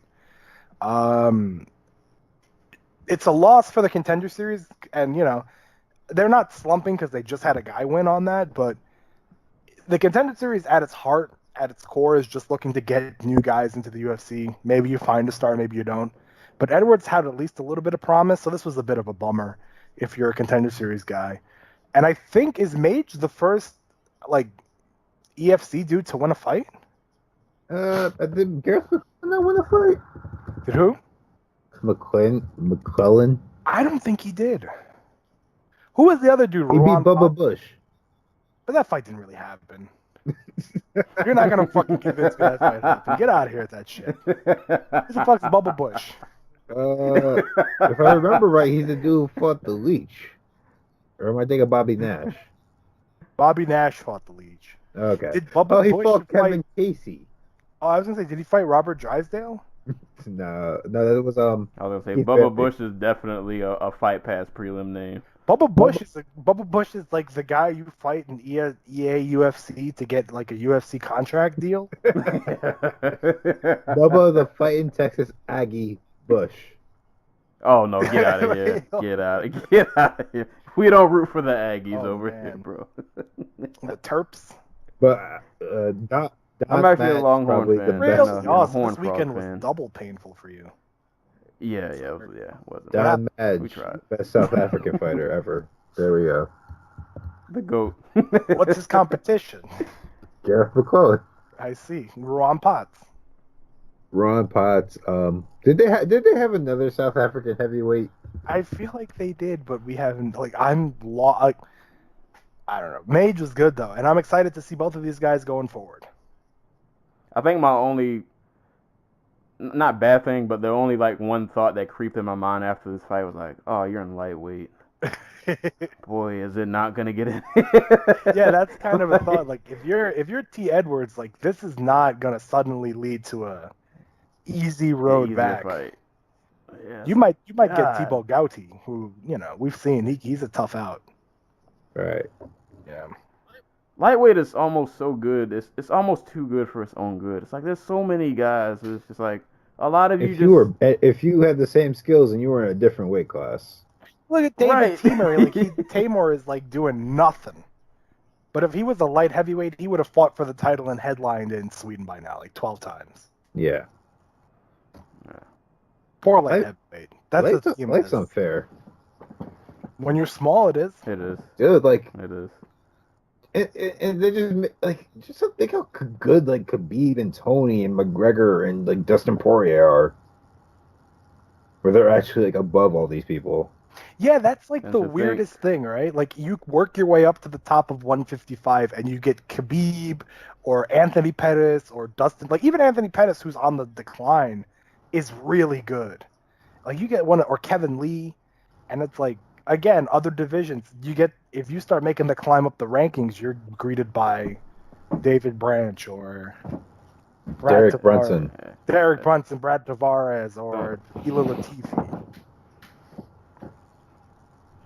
David Branch is a tough out. But like to hold the title at 155. No, I get it. Even if there's even we joke about the interim titles at 155, but the interim 155 champion is probably better than legitimate champions at other weight classes, Oh, absolutely. just skill wise. All right, so I'm gonna be honest. I'm looking at these next two fights. I don't know if you guys have anything to add. Arjun Bilal needs to get some easier entries. His fake DC brawl into clinches doesn't work all the time. Yeah, he's basically cutthroat Daniel Cormier. He's Arjun Bilal and Marcelo Gome. I just remember he ate a lot of leg kicks. Yeah, he ate a lot of leg really kicks, and he nasty. kept getting clipped getting into punching range because he just wanted to. There was one part where he went for a takedown, but they were both he entered in so awkwardly that he and Golden were bumping forearms, like fist bumping one another in that range just to get the clinch. And it's like, dude, you're so much faster than him. There has to be easier entries for you. And then he started to make adjustments, and it was a little better down the stretch. I thought he lost the fight, but I could see people giving him, 2 and 3. So whatever. I like Bilal. I have high hopes for him. I just wish he would relax. He fights like the great value version of Daniel Cormier. Basically, yeah. That's gotta still be. I mean, good, that's good enough to win you a lot of fights at heavyweight. Yeah, though. Yeah. just on It's still activity decent. level alone. Because he won this fight on activity level. Like, he just pressured Golm until Golm couldn't do anything. And Golm broke his foot. I mean, at this point for heavyweights, if you show any sort of promise, I just kind of root for you, just off principle. Please be something. So, yeah, it's just be something. be something. I just don't know who he would fight. Because at heavyweight, you're 2 wins in, and then you're fighting Fabricio Verdum, or Stefan Struve, or Marcin Tibora. Sink or swim with the rest of the old guys.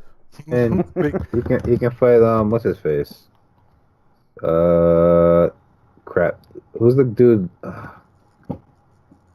You can tell I'm fried because I've given up on names. Fight the guy who wears the diaper. Albini? He's a win away from an Arlovsky Renaissance resurgence fight. Go fight Justin Willis. There you go. Jesus. The last fight. No, I was just going to say, it's was- worth pointing out Blard lost, and his bounce back fight was against one of the best prospects in the division. It's there's no consistent, pattern with these guys. Wait, Gomes one of the best prospects in the division? Yeah, unfortunately. Oh, God. Oh, my God. Well, he's one of the best Brazilian prospects. Okay. Unless you think Augusto Sakai has a big, Upside, no. yeah. I think we're seeing his upside, and it's fun, but this is probably as high as he gets. I won't make fun of Augusto. He did a lot better than I thought he would. Because his Bellator fights, well, some of the ones I saw were not anything to. Well, what's his name? Sherman didn't try to take him down. He had a hell of a post-fight celebration, too. Good for him, huh? Yeah. I'm just going to scalp this guy. Just be like, yeah, thanks to the referee for letting me beat him up longer than I needed Yeah, to. what an absolute madman. I mean, I'm here for it.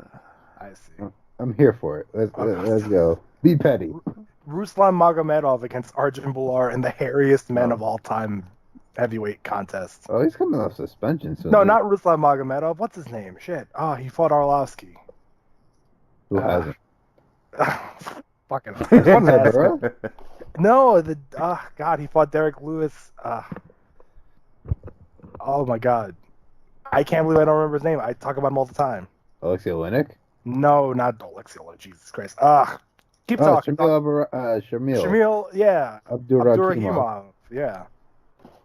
Arjun Bulaar versus Speaking of- Abdurakhimov in like the hairiest man wrestling contest. People keep the UFC keeps trying to sell Abdurakhimov as like a prospect, and like he's like 38 years old. I mean, at heavyweight, 38 is 38 so. with like, no movement skills whatsoever. Just a big. He moves like muck, like the Pokemon. Just a big slow, a big oozing force. Speaking of being petty, this last fight gave me a petty thought. Go ahead. Stevie Ray, how do you say this gentleman's name? Jessen He Ayari. already got robbed. I thought so too. I guess I'm gonna be the guy on the other side of the fence. Defend your stance. You know my thought in this fight? Ayari kept like I can't think of like a parallel to draw this to. He kept getting really close and doing a lot of flailing movements, but not a lot was really happening. And I'm like, you're gonna lose on output alone. Yeah. You're going to lose this fight. Like he kept. It was like. It's like in basketball, you have all the handles, but there's no jump shot. Like, like it was a lot of flash. There was a lot of, ooh, he's gonna do something. Well, he crossed him over. And then, like he crossed him over on the fast break, and then he It's missed like that the leg. episode of the Boondocks. Right, exactly. Like, and there was just, I mean, it's not that he didn't land shots. It was just like, dude, I don't think you're as far ahead in this fight as you think you are. Like, you could be. And you should be, but like you're just Stevie Ray's gonna win just because he's trying to do a little bit more, and you're just kind of. I felt like he should have won, but when he didn't get the nod, I was like, nah, that's what kind of happens. You should have. If you just would have threw just a little, if there was a little more there, you would have gotten some. But you just there was a lot of flash, there was a lot of promise, and there just wasn't a lot of. Yeah. So when he lost, I was like, yeah, you kind of, I figured you were going to lose because you just, too much flash, not enough substance. Just throw it a little bit more. You probably would have won that. But, yeah, that's how I felt. I like what he did, though, like in the little spurts where he was throwing, but just not enough all around. But I'll stand on that island by myself. You go stand on that island. I mean, I can't really defend my stance because this is more of a feeling that I remember from watching it 7 hours ago. To be fair, if I was gonna fight with Sensei, it would not be about fucking Jessen Ayari versus Stevie Ray. I would pick a bigger topic to have a beef on. How dare you insult Scotland's greatest fighter? Joanne? Is Joanne fighting? Is she? She's Canadian now. It doesn't count. Oh, good point. What about Paul Craig? What about Paul Craig? Okay, you know what? That's rude and unnecessary. Podcast. I don't what part of I don't trust people with two first names did you not understand? What about Stevie Ray then? Ray is a first and last name. That is acceptable. Get out of here. The only Stevie Ray that matters is Booker T's brother. And the better half of Harlem Heat. Whoa. He is the better half of Harlem Heat. Get out of here. I'll stand on that mountain. Take on all comers. So this was actually not a bad fight. I feel really bad kind of just mowing over it, but like... No, it wasn't bad. I think I was... This was every Stevie Ray fight since Paul Felder broke his everything, and like he's too pensive, so he wants to be a counter striker, but then he's too reckless and just runs in like I got the fists, and like he'll run into combinations that just like he's too aggressive or he's too pensive, and Jessen Ayari was happy to take the center and pressure him, but then not do anything. And if you pressure a guy who wants to counter and he's able to hit you a few times in the midst of a 23, flail exchange, then you're gonna probably lose a decision. So, c'est la vie. Such is life. Yeah. C'est la vie, and so it goes. Well, Are we done? yeah. I was gonna say I don't know if it's a good or bad thing, but we talked about UFC Moncton for 3 hours, guys. You guys mean, think that, You guys, what's up? That's part of the course. Actually, I know. I think that's better. I think that's better than what we normally do. You got to admit that takes a lot of skill and. Well, I would say too. Had the Mighty Mouse thing not happened, we probably would have been out a little earlier. But still, we stretched this out for a card that didn't have a ton to go on. I think we made this seem a lot more exciting than it probably actually. Someone out there put together a supercut of all the things we said about 205.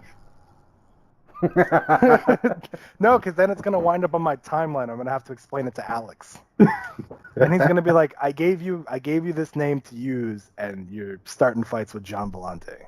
I mean, at least he's This is- hittable. Good point. I suppose. Good point. Good point. He's gonna be like, "This is why you can't do podcasts. This is why you're not allowed to add people. Not allowed to follow people. This is just adding on." We just want John Vellante. We want the best for John Vellante. We just hope that he wants the best for himself. I want someone at 205 to care the way that I care as a consumer. You know what? I have no response. Outside of a very select few. I don't know. 205 gonna 205. I guess so. Max. But that was UFC Moncton. A town I'm still not convinced isn't in Germany. Why? I don't know. I thought it was sounds in German to me. This is like with I thought it was in Maine. Go ahead, Sense. No, I was gonna say I thought it was in Maine. Moncton, Maine. Yeah, I don't know. It makes Maine, Montana, somewhere in the Dakotas. I'm not gonna say what this sounds like, but I'm gonna bottle that up. I'm not gonna say what it sounds like. I'm gonna keep it to myself. I think I'm an enemy on this podcast now. But, you know, this card was. Think about It this. was just a You're thing gonna that listen to a happened. You might listen to many MMA podcasts. You're gonna listen to an MMA podcast that's going to actually lie to you and try to analyze some of these fights technically, as if any of them, will ever you're gonna remember them tomorrow. We gave you the honest truth about some of these fights. And we were fair and gave criticism where it was due and praise where it was due. Yeah. This card wasn't all bad. There were moments to go back and rewatch. It was one of those cards, if you watched it, cool. If you didn't catch it, go back and watch, the main event. Watch Little Gastelum. Watch the prelims and watch the main event. Yeah. Yeah, the prelims and the main It event, was- and the rest of the card you can just read about if you choose to. It was not as good as I've made it sound, but it was not as bad as the Anicle has made it sound. So it's in that middle ground. Between the dirt worst and moderately good. Yeah. Next week will be better. We hope. I mean, Derek Lewis will be champion, so. We'll see. I don't think we can give Derek Lewis all that power. I say we're potentially one punch away from the greatest post-fight interview. You of all know time. for a fact if he wins, he's doing a sex tape with him wearing the belt. It's coming. I don't know if I said this on the podcast, but if Derek Lewis wins, I'm buying his Reebok kit. Yeah, I think you did mention that. At least on your Tumblr deal. That's still crazy. He made those "My Balls Are Hot" T-shirts. I don't know if those are still on sale, but that was a thing for a week. Dude, what you see, What's sad is those T-shirts look better than his Reebok kit. Well, it's just his the name. quality of them. But just the quality of the shirt, just looked better. The material, it looked like somebody actually cared when they made that shirt. We're gonna have a hard time plugging Sensei's book after all this bullshit. That'd be fun. Just totally dawned on me. I was like, all right, my shout out, I was gonna mention the book, but I don't. Do we want that book associated with this? Nah, it'll be alright. I mean, they know what they came You here got it. for. Yeah, you know what you're getting into. We're 107 episodes in. Well, if you're a new listener, maybe you don't know what you're into. But If you're a new listener, you found go out. back and listen to all the other ones we did, and then you'll be caught up. And you'll be like, Hey. why are some of these episodes like an hour? Why are some of them 4 hours? What's different? Because life happens. We have no self-control. Really don't. Yeah. Like, and the better the fights, the better the analyst, like the analysis. But the worse the fights, the worse on track we stay. Because you have to find something to talk about. And when the fight doesn't give you anything to talk about, you just fill the air with... Nonsense. Yeah, Well, not nonsense. I think we addressed some very important critiques. You know what's funny? I'm kind of thinking it back now as we're killing time before we wrap this fucking thing up. And I'm like, we started on a very serious, like, important, damn good discussion about this trade. And then once the actual fights happened, we just melted. Like, because... Yeah. This was one of those, you had to make your own fun talking about this card. Because if you just took it for face value, it wasn't a ton to really get really excited over.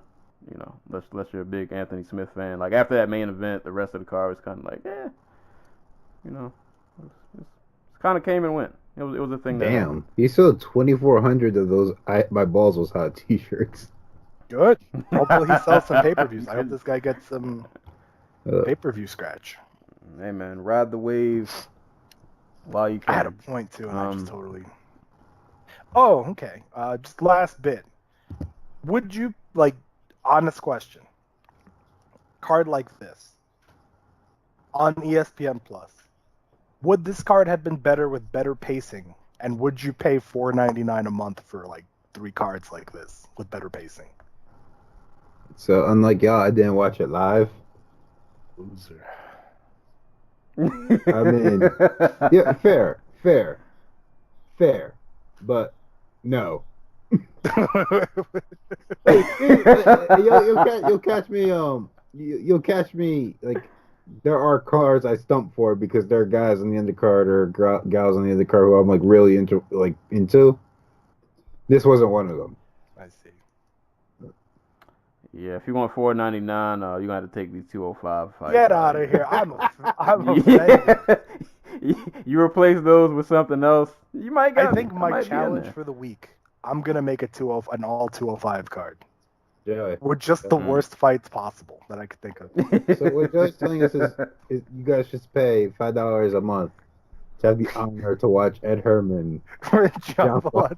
Okay, but look, I think Ed Herman versus John Vellante. What if you get like a card like this, and then you get like the very good Colorado card? I mean, then the very good Colorado card is worth it, not this. I'm just saying, why are we even pretending like we're not going to buy this $4.99 shit anyways? Like, we're MMA meth addicts, so this is... I don't know. I might be maxed out with my DAZN. Well, wait until they jack up the price on you like they're already talking about. What's it going to I don't know. They haven't mentioned it yet, but with Canelo in the fold, they need to make some scratch. I don't want to think about it. DAZN, don't do this to me. I like you guys right now. Don't make me regret this. But... So let's go ahead and wrap this up. The Walking Dead's on. I want to go watch The Walking Dead. Wow, lame. Even though this season hasn't been all that great, but I've been in this show this long, so I'm invested. Talk about addicts. Have to see Wait, train wreck. what did you say, Anna? Cool? Talk about addicts. Oh, yeah. Those are zombies. They're not drug addicts. I was talking about sensitive. Yeah. I know. I was They have trying the to same defend. walk. I'm a guest here. I can't just shit on the floor in the middle of this podcast. That's rude. I mean, Gotta stick up for the host. that is quite literally the entire.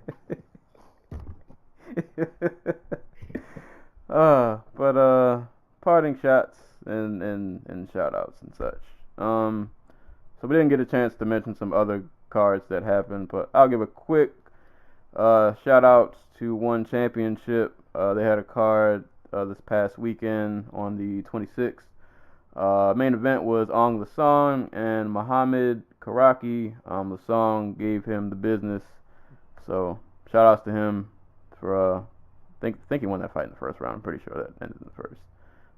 So shout outs to One Championship and their many pay-per-view names that we went through before we started recording. And shout outs to, what was this event? Cage Warriors 98. The main event was a welterweight title fight between Ross Houston and Stefano Paterno. You watched this on Fight Pass. It was actually a really entertaining fight, really back and forth. If you have Fight Pass, that's I think worth going back to watch. I think Paterno was the champ. It was a really close fight. Ross took the split decision. I think it was a split decision, but it was a really fun fight. I enjoyed it. Fight Pass is cool just for watching like other promotions that I don't always get around to checking out. So shout out to Cage Warriors, and that was a fun fight. You guys go check that out if you have Fight Pass. I don't know. Shout out to Tyronn Lue. I hope you find another place of employment. As of like 8 o'clock this morning, he's no longer the Cleveland Cavaliers coach. So best of luck to you, sir. I don't have any shots. Nobody got me mad this weekend. Just shots at Mother Nature because it's cold, and I don't appreciate that. But I can't fight Mother Nature, so that is all I have. Shouts to Reggie Bryce and, well, I can't not even pronounce this guy's name. Reggie Prohace. I'm just gonna go with that. He got a win over Terry Flanagan. And Ivan Baranchyk, who beat Anthony Yigit, both part of the super lightweight World Boxing Super Series tournament. Both move on from the quarterfinals to the semifinals. Two fun fights. If you guys haven't seen them, go give them a shot. And I don't know, but 1 second. I don't know, if you're American, remember the vote. Next podcast is probably going to come out after Election Day, so let me just remind you now: go vote. I gotta fill out my absentee ballot. I have that sitting over here. Where are you voting? What are you gonna do? Where are you voting? Well, I have the mail-in ballot, so I don't feel like going to a polling poll. Fair. Hero. Even though my voting poll is probably like down the street, but the mailbox is around the corner. I'm a lazy American. What can I say? I mean, whatever works, man. Whatever works. So that's all I got. I see. I really don't have anything. I don't have anything that I could say tastefully. Like I don't know how to address some of the happenings of this world the past week. Hasn't been a great week for society, so just continue to try to be the best person you can be. Try to be good people to everybody. Always try to do the best you can for the people around you. We are just one big community. Just try to treat people nicely and don't be an asshole. That's it. Just be good people.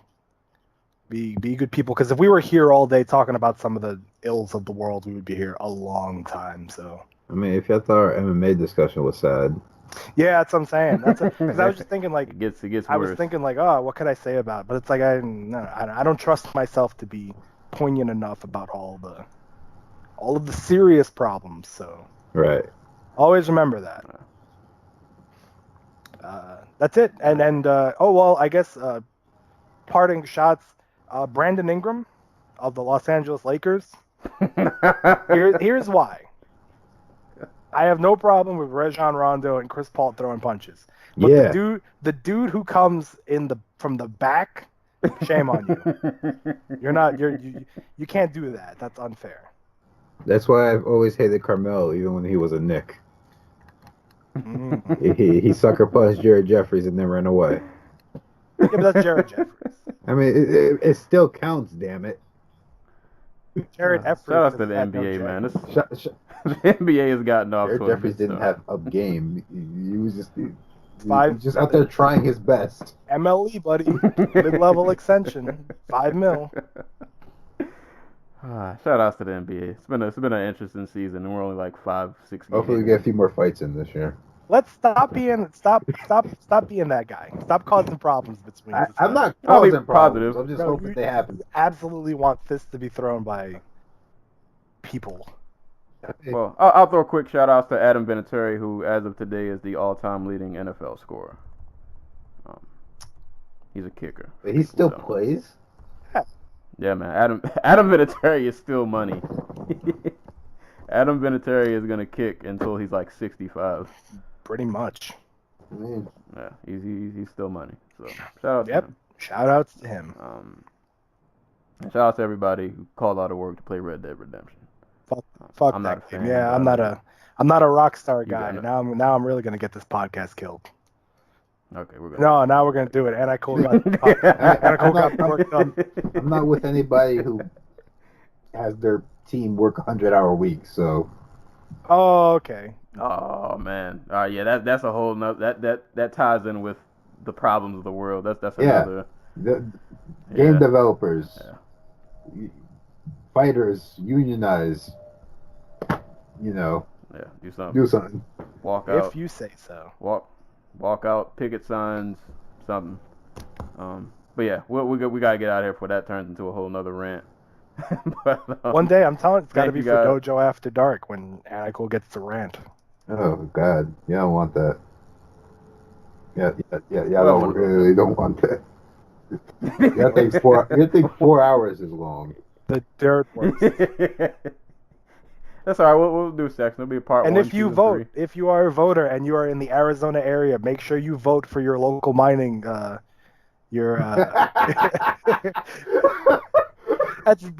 a bit of an inside joke. I'm gonna sense that I will hook you up with that. The rest of you do your own homework on it. All right.